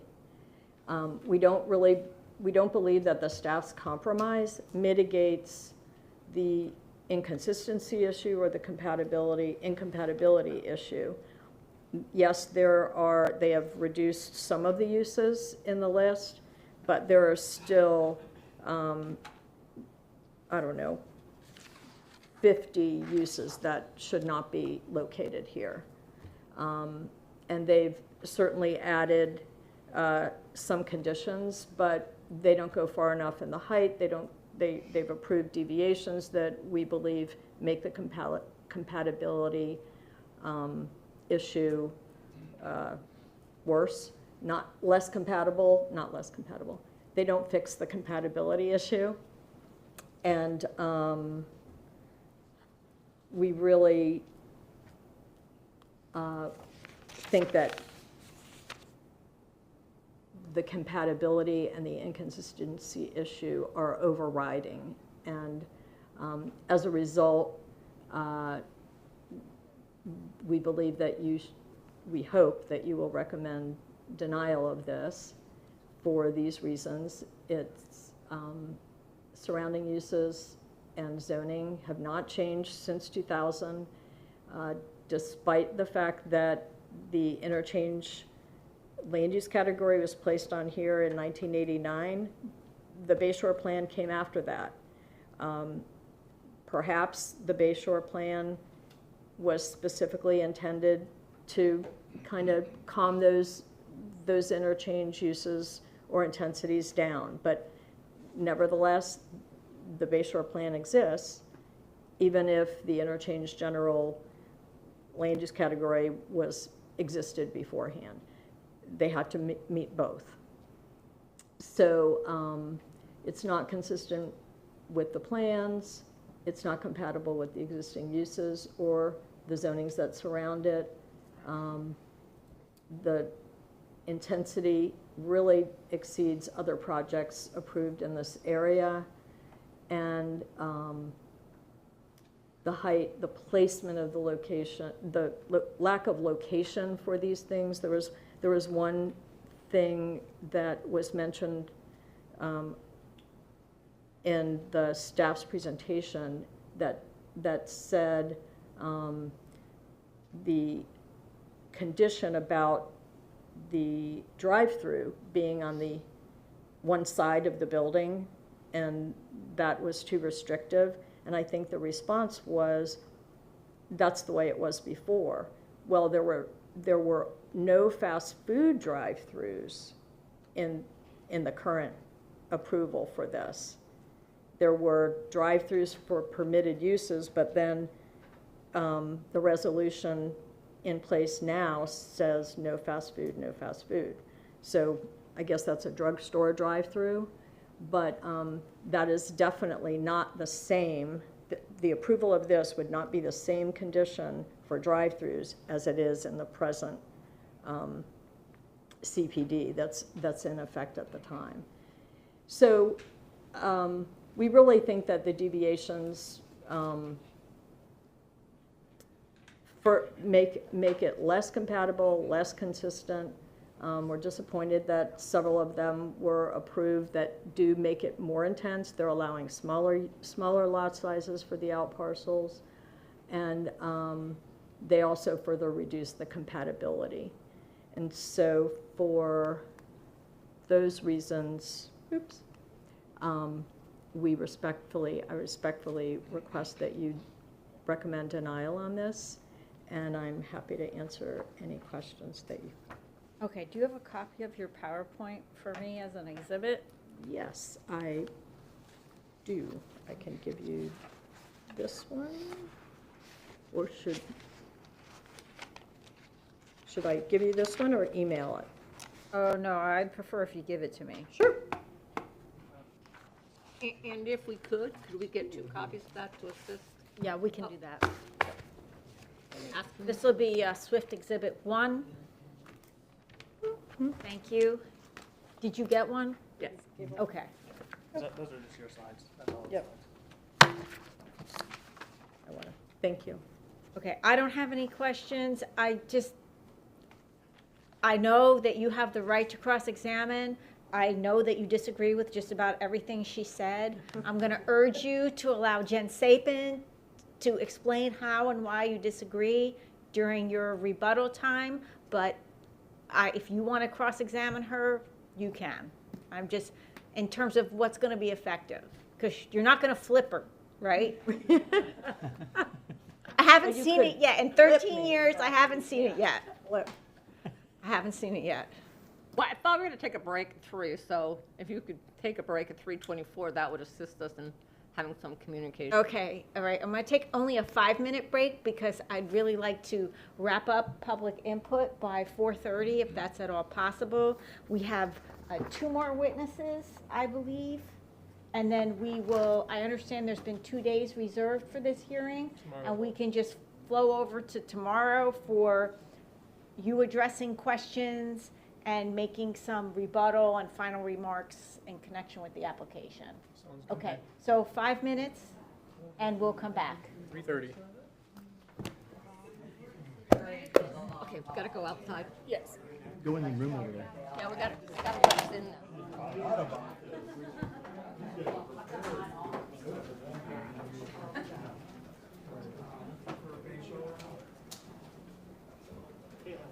Not done yet. I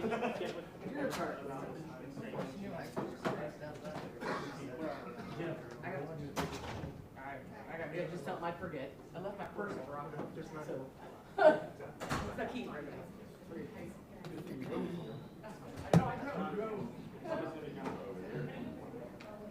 Can you see if Anthony can help us? I'm gonna be. See if you can't, please text me that you can, so I can send out.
capacity to increase intensity. That's not on the table because it wasn't incorporated into our recommendation. Instead, we have condition 12, which is transportation impacts, where we said, wow, there's a lot of variability in all these matrices. You can turn 125,000 square feet into 1 million square feet of warehouse, you know?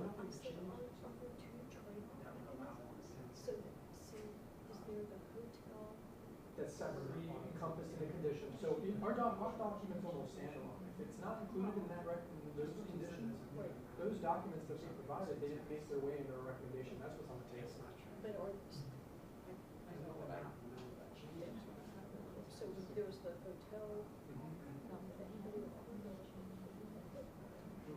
the hotel conversion, Yes. but then there's another conversion. Well, no, there's no hotel conversion is the only conversion that's permitted in the conditions documents. What we do is because there's administrative capacity by the procedural mechanism to do administrative amendments, in the administrative amendment criteria, we've done it many times where we will transfer square footage administratively. That's separate.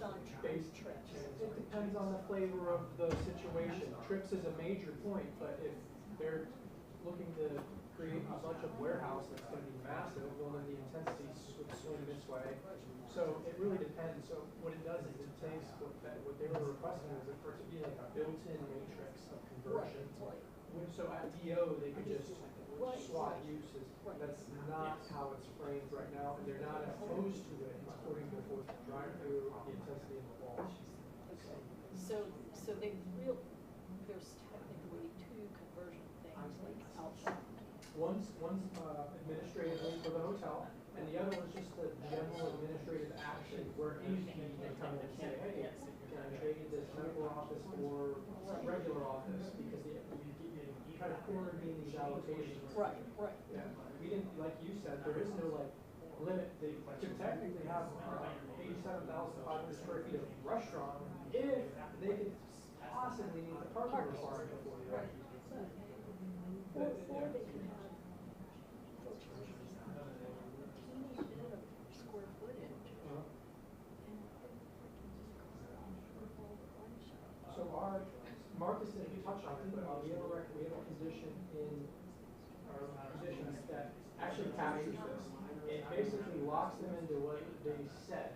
And so the maximum intensity on this site, under any conversion, any administrative amendment cannot exceed 87,500 square feet of retail, which is 87,000 square feet of restaurant would by IT values. Well, not the whole hearing, but we'll get the public done today, and that's the goal, because then that gives them tonight to prepare for closing, and we'll be done by noon tomorrow.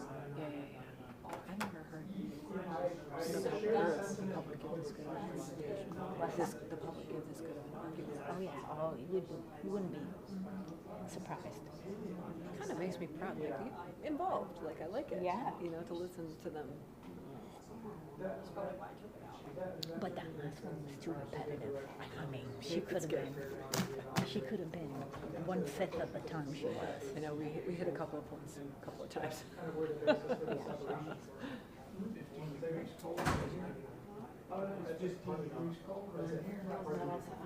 Okay, They are in a conference room, I heard her say. She was that's in all a right, conference room that's all right. Don't, no, give them time. Okay.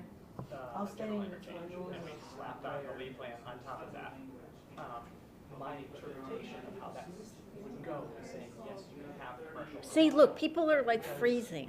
I know, I just let Marco know to bring up the Retail. When I go to the courthouse, I take a heating pad with me. Yeah, because that thermostat on the wall is a prop. They just, like, let us think we can adjust. You mean this courthouse here? They can't bring it, they can't bring the temperature on. I already asked once, because it's so old, and they have to maintain it cold, the mold. Oh, no. I went to the old county county building right after the hurricane, and they had it probably 60 degrees in there, and it was miserable. Oh, my goodness. I was like, my hands go numb. Like, Yeah, absolutely of frozen. course. And, I mean, they said because they had to get rid of, they had to keep the mold under control. Yeah. Yeah. So when you go there, bring a sweater and stuff. Oh, I have a heating pad, I'm not kidding. Oh, That I bring with myself, and I just put it on my chair because it's Yeah, I bundle up when I've got to go there for the final board hearings.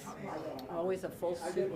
So listen, with regard to the transcript, you do not have to expedite this because I'm leaving this weekend and I'm not coming back until after the new year. Okay, perfect. So just, you know, but I'll be ready to work on it. Got it, okay. After the new year. Okay, perfect. That helps me a lot, thank you for that. It's gonna be long too, so. Because I have everything done now, don't I? Yeah, this is, yeah, you're up to date. And I'm I up to started date. already working on the document for this. Okay. So when we come back. Yeah, so I'm like, yeah, Okay, well, that helps me a lot. like, and then, I don't know, I don't have the calendar in front of me, but, oh yeah, here. Oh, this doesn't have 2024, you have to make a calendar. Oh, okay, I'll do that.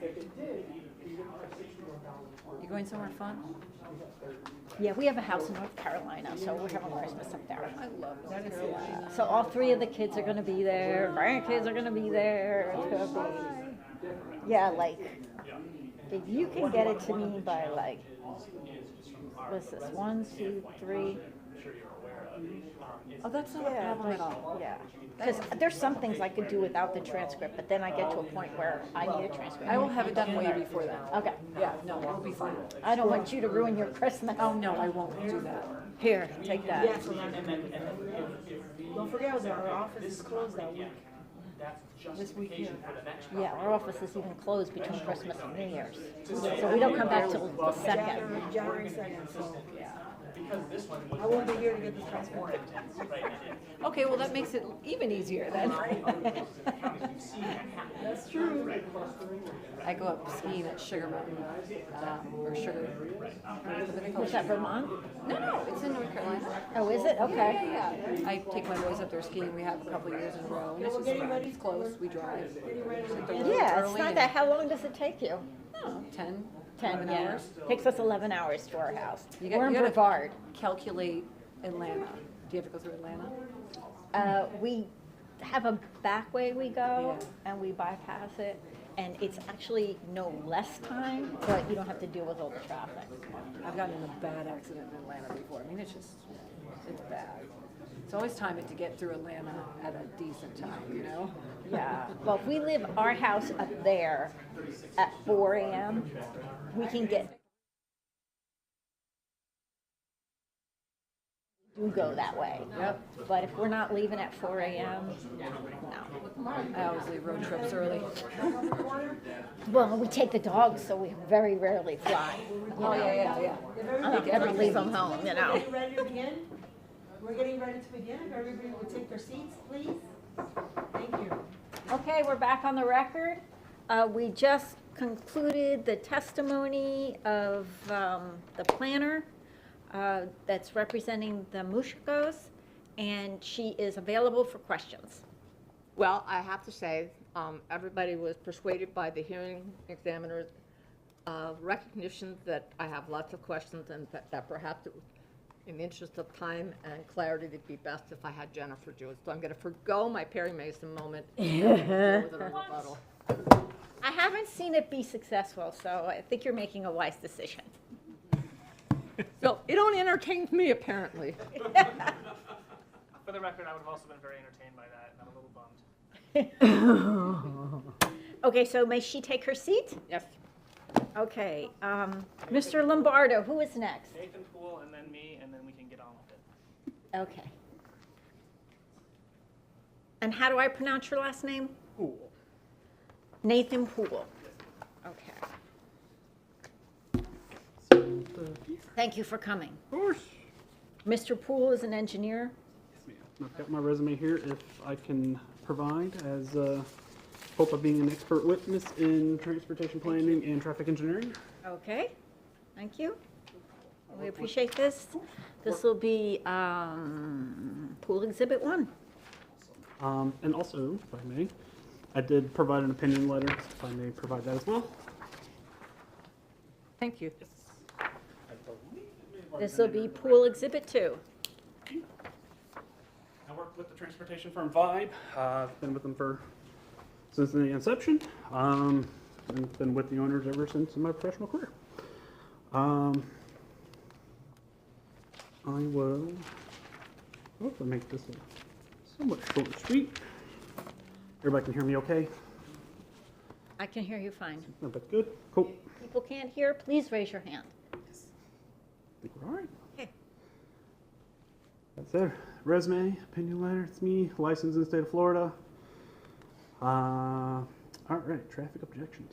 So we just had a couple general concerns here. Obviously, we're looking at operational and safety concerns with 78 related to the projected capacity failure that's been brought to light.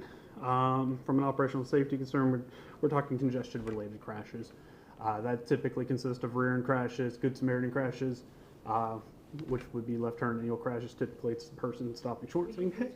Slow down. Sorry, I got a bad Can I ask a habit. question? In light of the fact that we're missing some of your words, do you have an extra copy of this? Yeah, I handed you all the slides. Oh, that's in the other one? Yeah, yes, ma'am, sorry. Do you have that? Did I get that? Yes, you have the full PowerPoint. It's all Oh, I see. It's in the PowerPoint that they gave us. And I will Thank you. try to highlight it as well. Okay, speak slowly, Get a little excited. because she's got to take down every word, It's impressive. and we rely on that. I couldn't do it. That's all I know. I couldn't do it. So as we were saying, so we're talking congestion-related crashes. So like I said, these are typically rear-end crashes, Good Samaritan crashes. These are folks who stop short.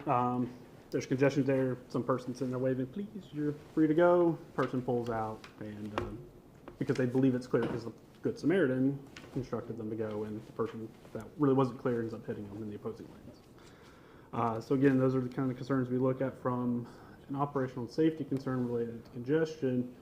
And then the second bullet here, we're talking about potential concerns with getting approval from the FDOT for access, particularly the driveway being requested on State Road 78.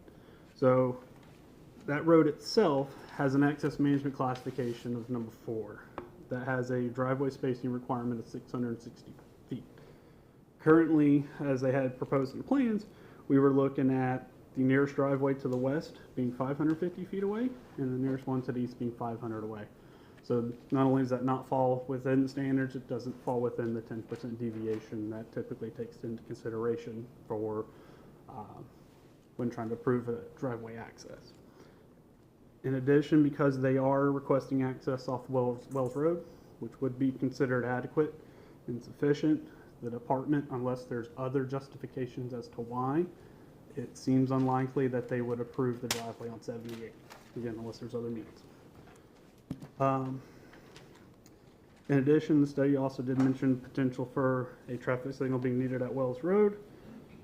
Back to spacing requirements, this would not meet the spacing requirements today. We'll get to the 78 project, the PD&E study on that later.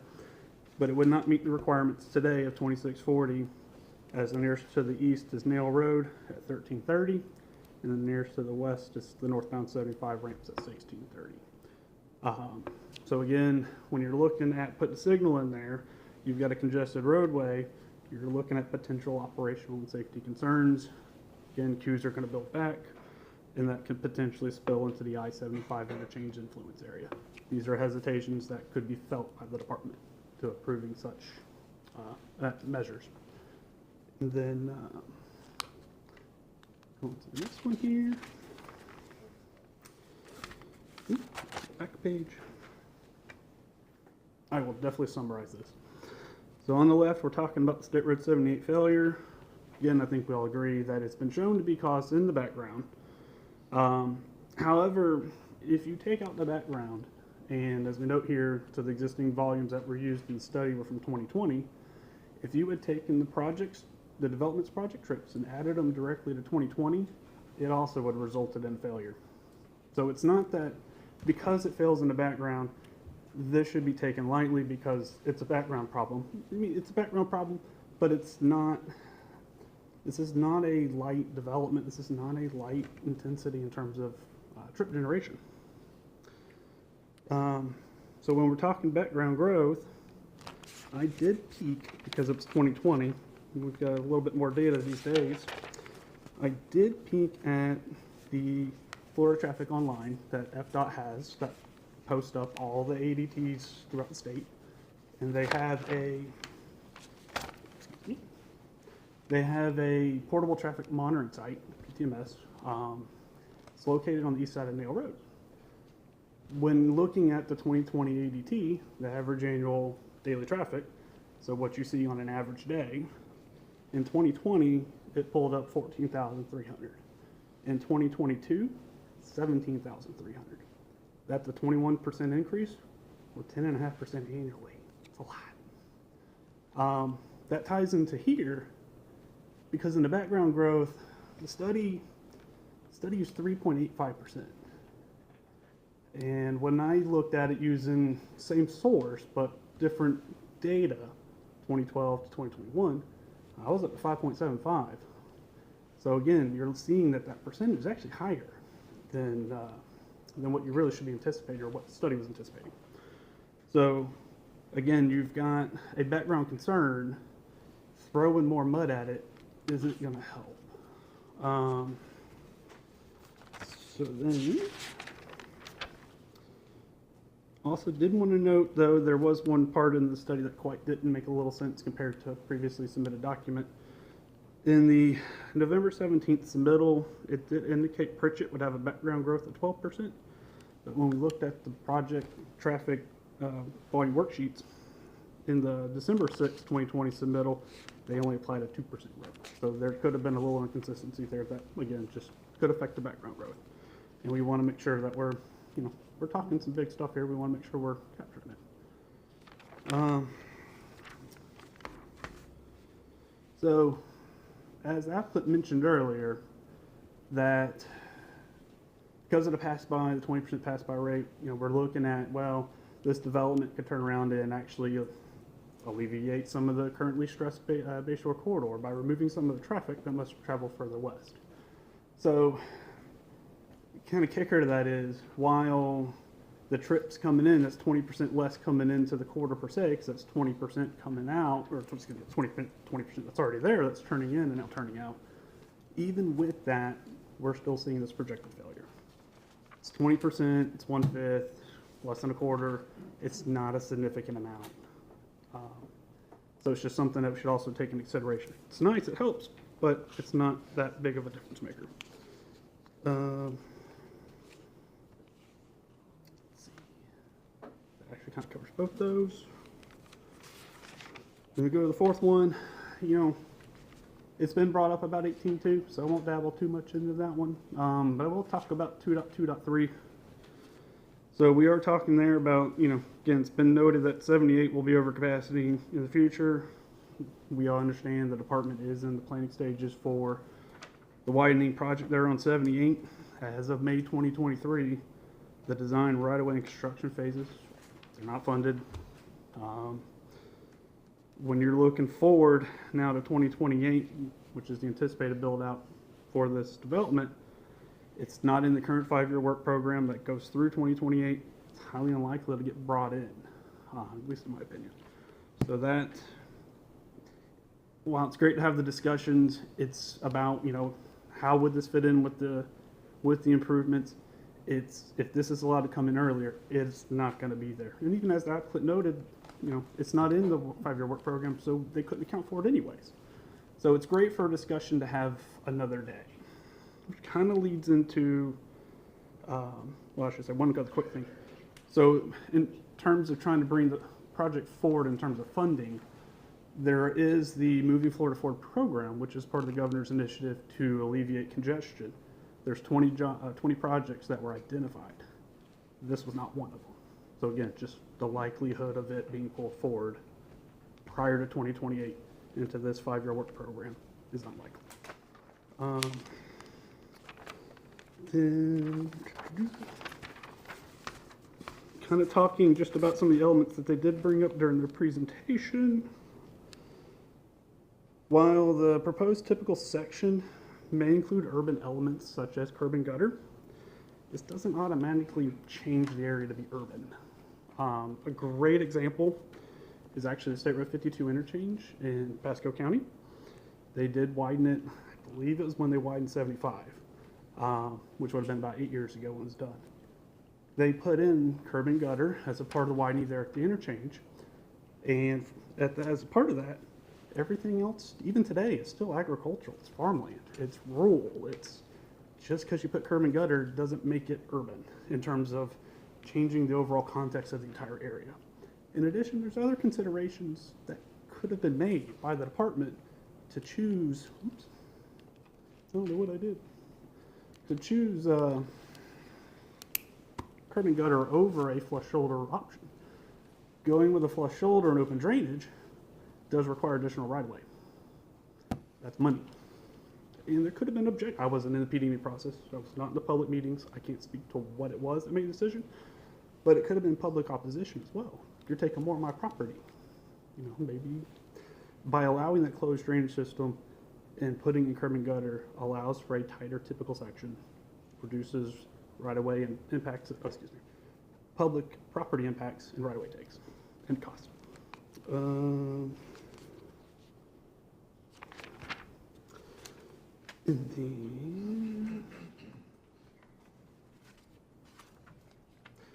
only other things I would say is just, you know, short segment or not, you know, still would be considered a bottleneck. When we're talking about the segment that's failing on 78, tying that back to capacity problems associated with 2.2.3, where it says in there, you know, if the capacity is not there for certain facilities, transportation, a prime example, or excuse me, you may be able to defer or deny the request and provide,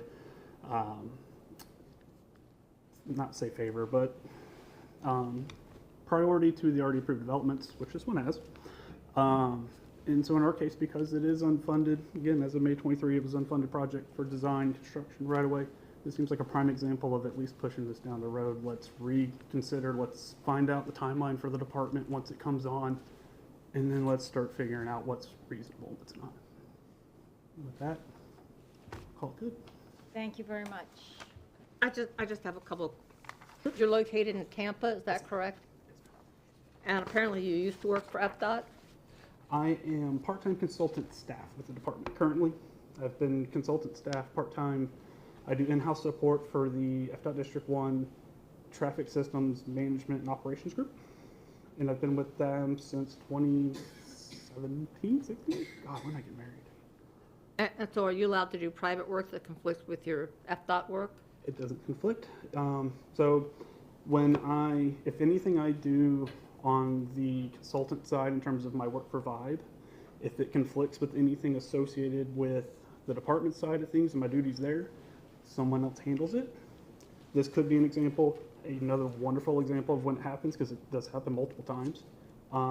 As my work with Vibe, I still do traffic design. So I design signals, design markings, ITS, and all that fun. When I do that, I can't review my own work. My constituent there at the department can't review my work because that's a conflict of interest. They have other staff that reviews it. Okay, so when Mr. Inge and Mr. Treese coordinate with FDOT on the permitting and access, you can't be involved in that, correct? In this one, correct. Yep. And so you don't know what occurred in those conversations?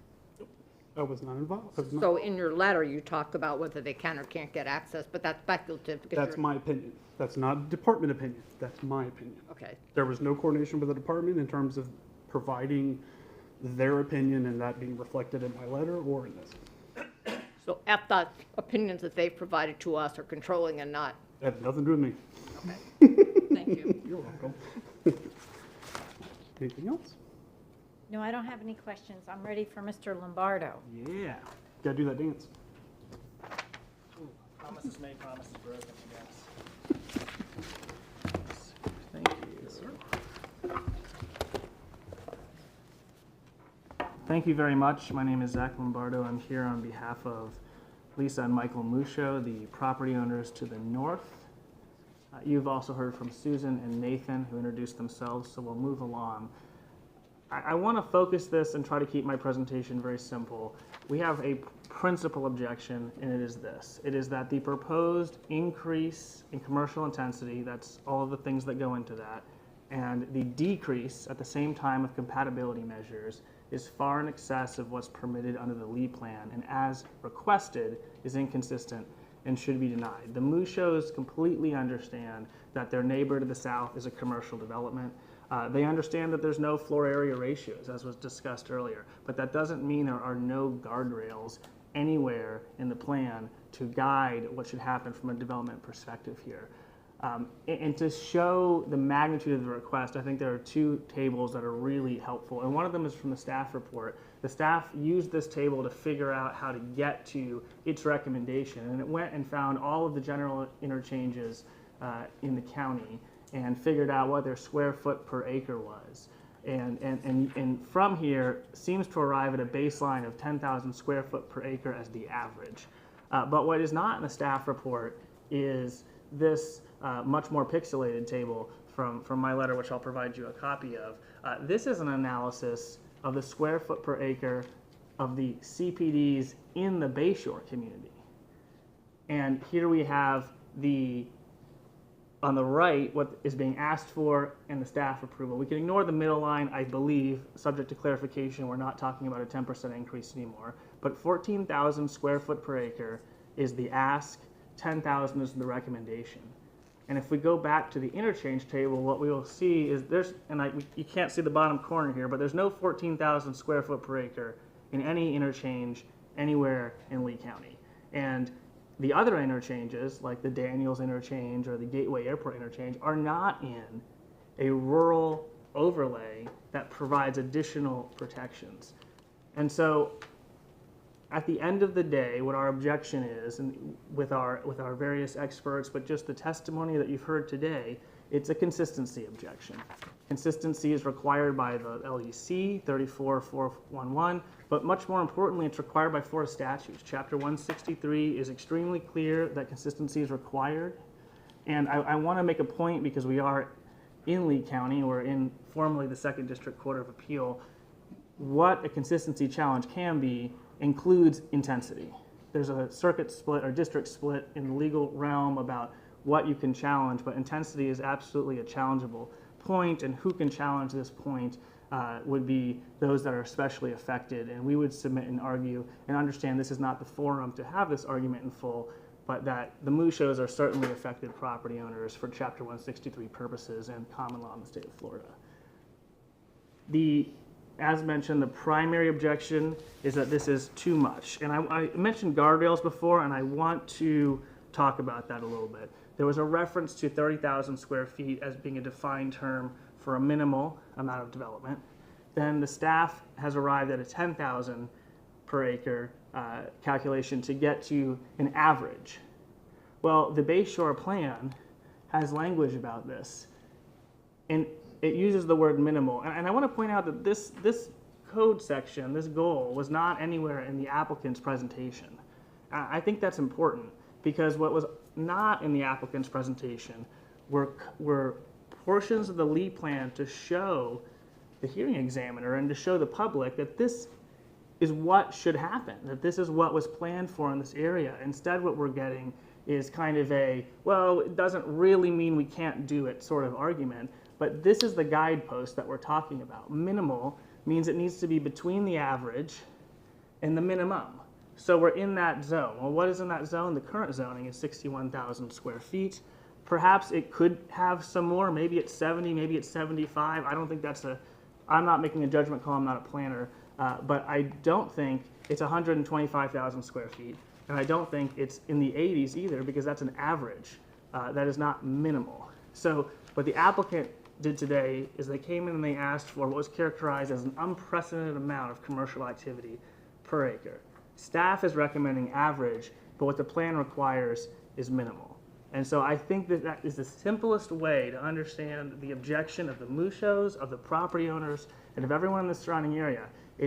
There's a lot of detail in this application. I think it's really easy to get lost in being upset about little uses here and things there, but that's not what's driving the incompatibility here. What's driving it is the sheer volume of the ask. In fact, it was even discussed in the staff side of this that they don't even think you could get 125,000 square feet on this site unless you did a Bass Pro Shop style building in the middle which is an interesting and alarming graphic from the aerials that you've seen today, because that, to me, is clearly not compatible. But I'm going to come back to that, and I'm going to now make an argument that Neil is going to hate and bring up in her response, and that is traffic as consistency. This is a recent appellate decision. I think it's really interesting, and I want to emphasize this. The Muschos and my argument is not that there is a concurrency requirement. There is no concurrency requirement. That does not mean traffic is irrelevant. In the most recent case, Conservancy of Southwest Florida versus Collier County, the Conservancy challenged a development order in the Eastern County because it did not meet the traffic requirements of the Collier County Growth Management Plan. And on appeal, one of the interesting issues was, well, is this really just a concurrency challenge? And the court ruled, no, traffic impact is part of the intensity analysis. The court specifically considered Hine versus Lee County and used that as a reason to rule for the Conservancy in that case. Here, we have testimony from Mr. Poole, not as to concurrency, but as to the impact that the traffic has, because there are at least two policy elements that are important here. One is 18.2. This is another policy element that was not anywhere in the applicant's presentation. Actually, no, I think it did come up sort of midway through. But this requires there to be preferences given to alternatives that allow existing roads to function at their current capacity. And we understand Bayshore is a state road. It's not subject to this plan. But Wells Road is not. And Wells Road was not analyzed for impact according to the traffic statements that I heard from the applicant, but I'd be open to be corrected on that. But Wells Road was not analyzed, and this is the rural road that the Bayshore plan is designed to protect. This is the primary road that's going to be impacted by this development. It's a very small road. It is not up to current standards, as was indicated, and this road is going to be severely impacted by this. So when we ask ourselves, well, what is the preference? How do we give an alternative? The answer is we can stick with the current zoning. 61,000 square feet can be built. Maybe the uses need to be modernized. Maybe a little bit more square footage needs to be provided, but that's very different than going to 125,000 square feet and turning this into a general commercial parcel. The other policy point, this was referenced by Mr. Poole but not gone into in depth, is 2.2.3. This allows the county to defer or deny rezonings when they're approaching capacity issues. So again, I think this needs to be specifically considered in light of the Conservancy ruling, because there were questions asked about how many intersections will this cause to fail and when will it cause what to fail. And the answer seems to be that FDOT at some point is going to come in and fix all of this. To me, this is a great time to use 2.2.3, which is, well, let's wait and see what FDOT does. Because if there's going to be an answer that comes in, but it's not funded, then that means practically for the people that live on Wells Road, for the people that live in this community, there's going to be a huge amount of time where the capacity issues are completely out of control. And it could have been avoided by this. And I want to point out there's a protection in here. It requires reasonable use of the land for the applicant to be permitted. And there is reasonable use. This is from the current zoning resolution. And I want to point out, when the applicant purchased this property, they were on notice of the current zoning resolution, and what they were specifically on notice of is that the prior owner, or maybe this owner, I don't know who filed the application, they wanted 99,000 square feet, but they only got 61. And they only got 61 after an extensive hearing that looked a lot like this hearing, where members from the public showed up and talked about the rural nature of the community. Staff provided testimony about what it meant to be a rural community, and they only got 61,000 square feet. So it wasn't just that the current use is commercial. It's reasonable, and it's something that can generate revenue for the owner. I want to clean up a little bit of the testimony on the future land use amendment. What we're saying here is, and the opinion that you received, is that this is an inconsistent development. it needs a Lee Plan amendment. What would that look like? There are two options. There could be a map amendment where it would be removed from the Bayshore Community Plan, or the Bayshore Community Plan could be amended to address the commercial uses. There was a lot of really interesting testimony today about changing needs, market analyses, and other factors like wetlands that cause the development to need to be focused here. And I feel that all of that testimony is appropriate at a comprehensive plan hearing, not at a CPD amendment hearing, because that is asking fundamental questions about the long-range 2045 view of what's going on here. In fact, I was really surprised, and it's interesting, it only came up after the staff review, that there was any market analysis at all, because that's not a required part of the review here. It's an interesting review. It was a very neat presentation, but it's not something that should happen at a CPD phase. And I think the applicant is missing a step.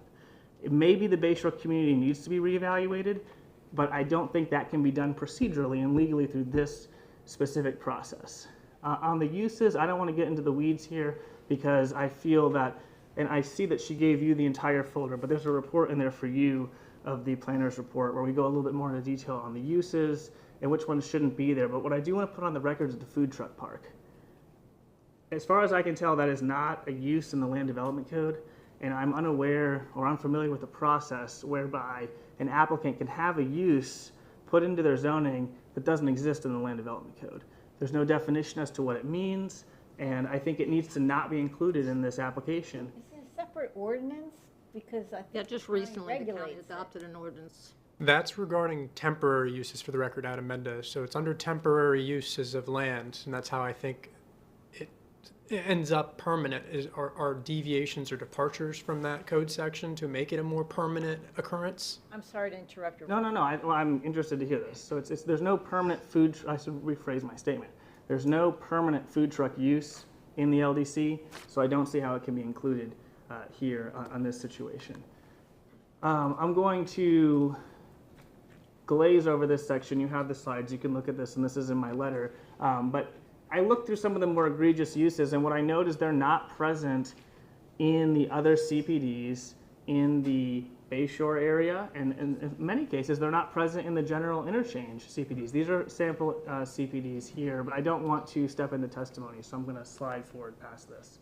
Our planner has also opined that this is an incompatible use, and so this one, I just want to emphasize the simple point that we are increasing intensity.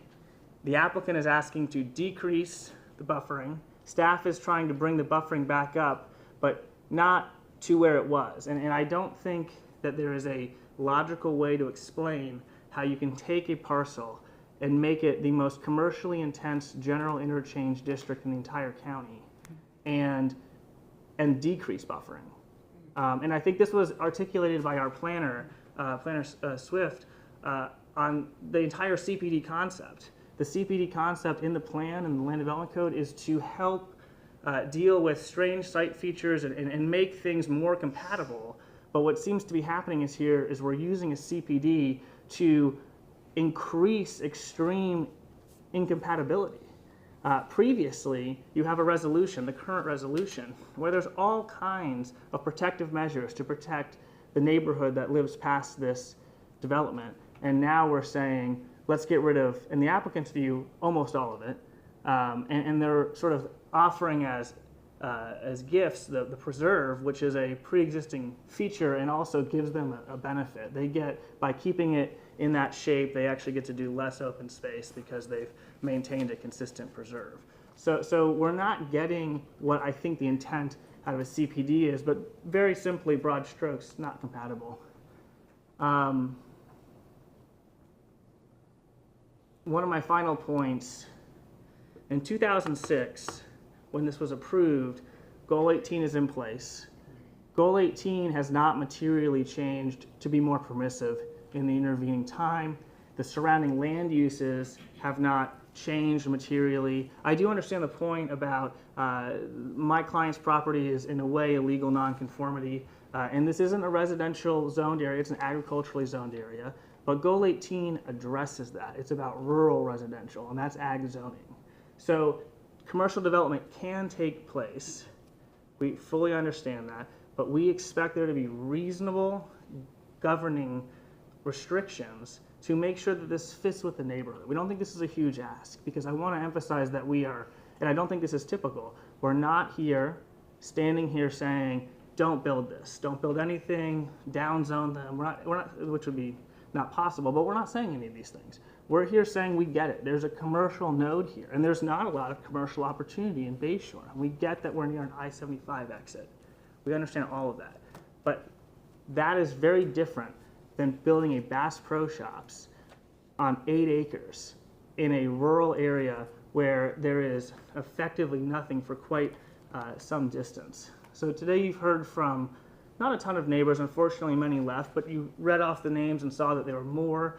On the objecting property owners, I appreciate that some of them may be from the Alva area, but there are still a significant amount from Wells Road. You heard testimony from Mr. and Mrs. Musho about compatibility concerns, Planner Swift regarding inconsistency, and Engineer Poole regarding inconsistency and safety concerns. I did make a neat map here of some of the objectors on the petition to show that there are objectors who are close to this property who signed the petition. So it's not just people who are very, very far away. There are people close to this application who are objecting. And I want to close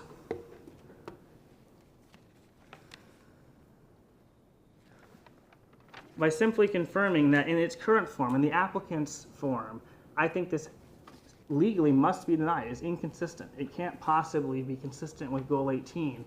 And I guess my question, if I were able to cross-examine or ask any questions, is what are the policies in Goal 18 that make this possible at 125,000 square feet? I think staff has worked through it in some way, and that's why they've gotten down to about 80-something thousand square feet. But I don't see policies being held out as, well, this is why we can do it. The policy that was provided to you was a subsection of 18.1 that says the commercial is going to take place in the general interchange.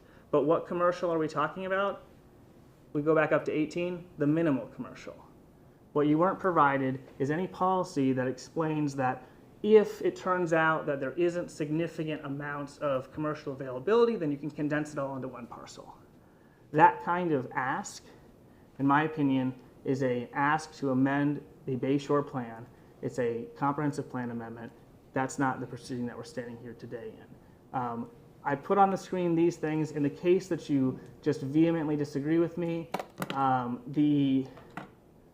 want to emphasize that we think the wall is very, very important. My client feels that the wall is critically important and the buffering is critically important. So if you don't agree that this can't happen in this format, we would request that there be some concessions given to make this easier for the neighborhood. I previously submitted to staff and to the applicants my letter on this point, which you have. I do have the letter. I don't know about all the other You stuff. have the attachments. It's the transcript from the prior hearing, I believe. But I'll get you an electronic copy. I don't have the letter. And I'm going to give you the letter. No, I have the letter. I just don't have whatever else you. Now, this is part of your That's in the PowerPoint. PowerPoint.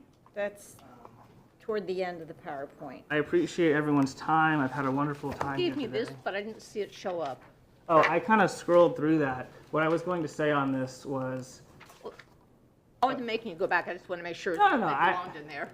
I excerpted the 48-hour letter because I wanted to point out that the applicant sort of comes in with this, we agree with the recommendations of approval, but I wanted to emphasize that staff didn't recommend approval in a vacuum. They recommended approval in the 80s when it comes to square footage with additional buffering.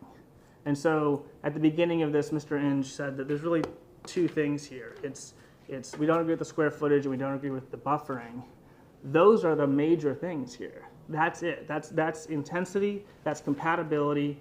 They need to be seriously considered, because if they're not, I think the suggestion is that the Bayshore plan doesn't mean anything. It has no meaning to the language. And so that's what I was going to say on that slide. Okay. Okay, so. I have some questions. Just, And I- I need a housekeeping thing regarding Okay. exhibits. I made the PowerPoint your exhibit. I made that Lombardo Exhibit 1, okay? And then his letter summarizing his legal arguments is Lombardo Exhibit 2, and I understand that there is a transcript attached to that. But that's all. Already in the staff report? Yes. Yeah. Yes. Okay. And that's already a staff report attachment. Okay. But it's still an exhibit because he submitted. Okay. And I submitted that before the staff report, so I apologize for the duplicative paper. All these exhibits will be scanned and uploaded for members of the public that, I know this is a lot of information coming fast, even for me. I'm gonna have to take time to go through all this, but you get an opportunity too, because it'll all be uploaded for you. Neil? Okay. Mr. Lombardo, you did indicate in your letter that section 163.3202 Florida statute requires the county to adopt land development code to implement the comp plan. Yes, I did do that. Is there anything in the land development code that addresses FAR or square footage or anything of that sort in the Bayshore area? Because Chapter 33 does deal with specific regulations. Yeah, and in response to this question, I just want to confirm, as I understand the rules of procedure, I'm not giving testimony, but I will answer the question. Okay, you can, yeah, he's not, I was giving not giving argument. testimony, he gave legal argument. So these things are for you to address in Okay. your response to questions. But we and your acknowledge- Closing. We It acknowledge. sounded like more than just legal argument. No, I think it was pretty legal. It was legal You just argument. don't want me to ask questions. Well, I will answer that question. We acknowledge there's no floor area requirement, and I acknowledge that at the beginning. What we're saying is there's still guide rails in 18. There are words that provide it, so it's not a precise calculation. I think someone mentioned it's not science, it's art. There's a way to figure out what's compatible here. It's not, unfortunately, a floor area ratio. I think that would be a wonderful thing to consider for all of Lee County. But Okay, I don't want to get into a big back and forth. Understood. Because you will have an opportunity to make your arguments tomorrow in responding to questions and in your closing remarks. And I think that that's the best time for you to make those points. Stay tuned. Thank you very much, and I really appreciate all the applicants. There was a lot of material, and I had a ton of fun reading it. Thank you very much. Right. And I would just like to make a few remarks. We are going to conclude for today and pick up no more public testimony. We're closing the public input portion. We're going back to the parties, but because of the late hour, I would like to resume tomorrow at 9, and we will resume with the parties, staff, and applicant responding to questions raised so that they can provide additional clarification, and they can supplement their presentations in any way they see fit based on issues that they've had time to reflect on. There was something else I wanted to say. I assume we have the whole day reserved tomorrow. I assume we'll probably be finished by noon. Members of the public, even though you're not going to be able to speak, I encourage you to come so that you can hear what is going to be said. With regard to the staff report and the parties' presentations, I thank you very much for being very complete. I felt well prepared for the case. I've already conducted a site check, so I have a general familiarity with that area and the neighborhoods that surround it. But having heard all the testimony I've heard at the conclusion of this case, I will go back out there again before I prepare my recommendation to the board. Okay, and that concludes for today. Can I ask you one question? Are there any questions you specifically want us to be mindful of that you have? So we can be well prepared as well. Oh, I'm sorry, I'm gonna spring them on you. Oh, I had a question on height. I wasn't clear, is 48 feet hotel only? Is 48 feet available? You don't have to answer it right now, hit it tomorrow. I mean, is it 35 feet everywhere else? I need a finer point on that because Okay. it's not clear to me. It's also not clear to me the way this commercial square footage and hotel is going to mesh. I felt very confused. No disrespect to the staff report or anything else that's been submitted in the applicant's narrative. This was not clear to me. I would appreciate giving you the opportunity to illuminate me so I have a better understanding. And Other than that, thank you to the court reporter. It's been a big Herculean day. effort, thank you. It's a long day for you. Thank you. I'll see everyone tomorrow. Thank you.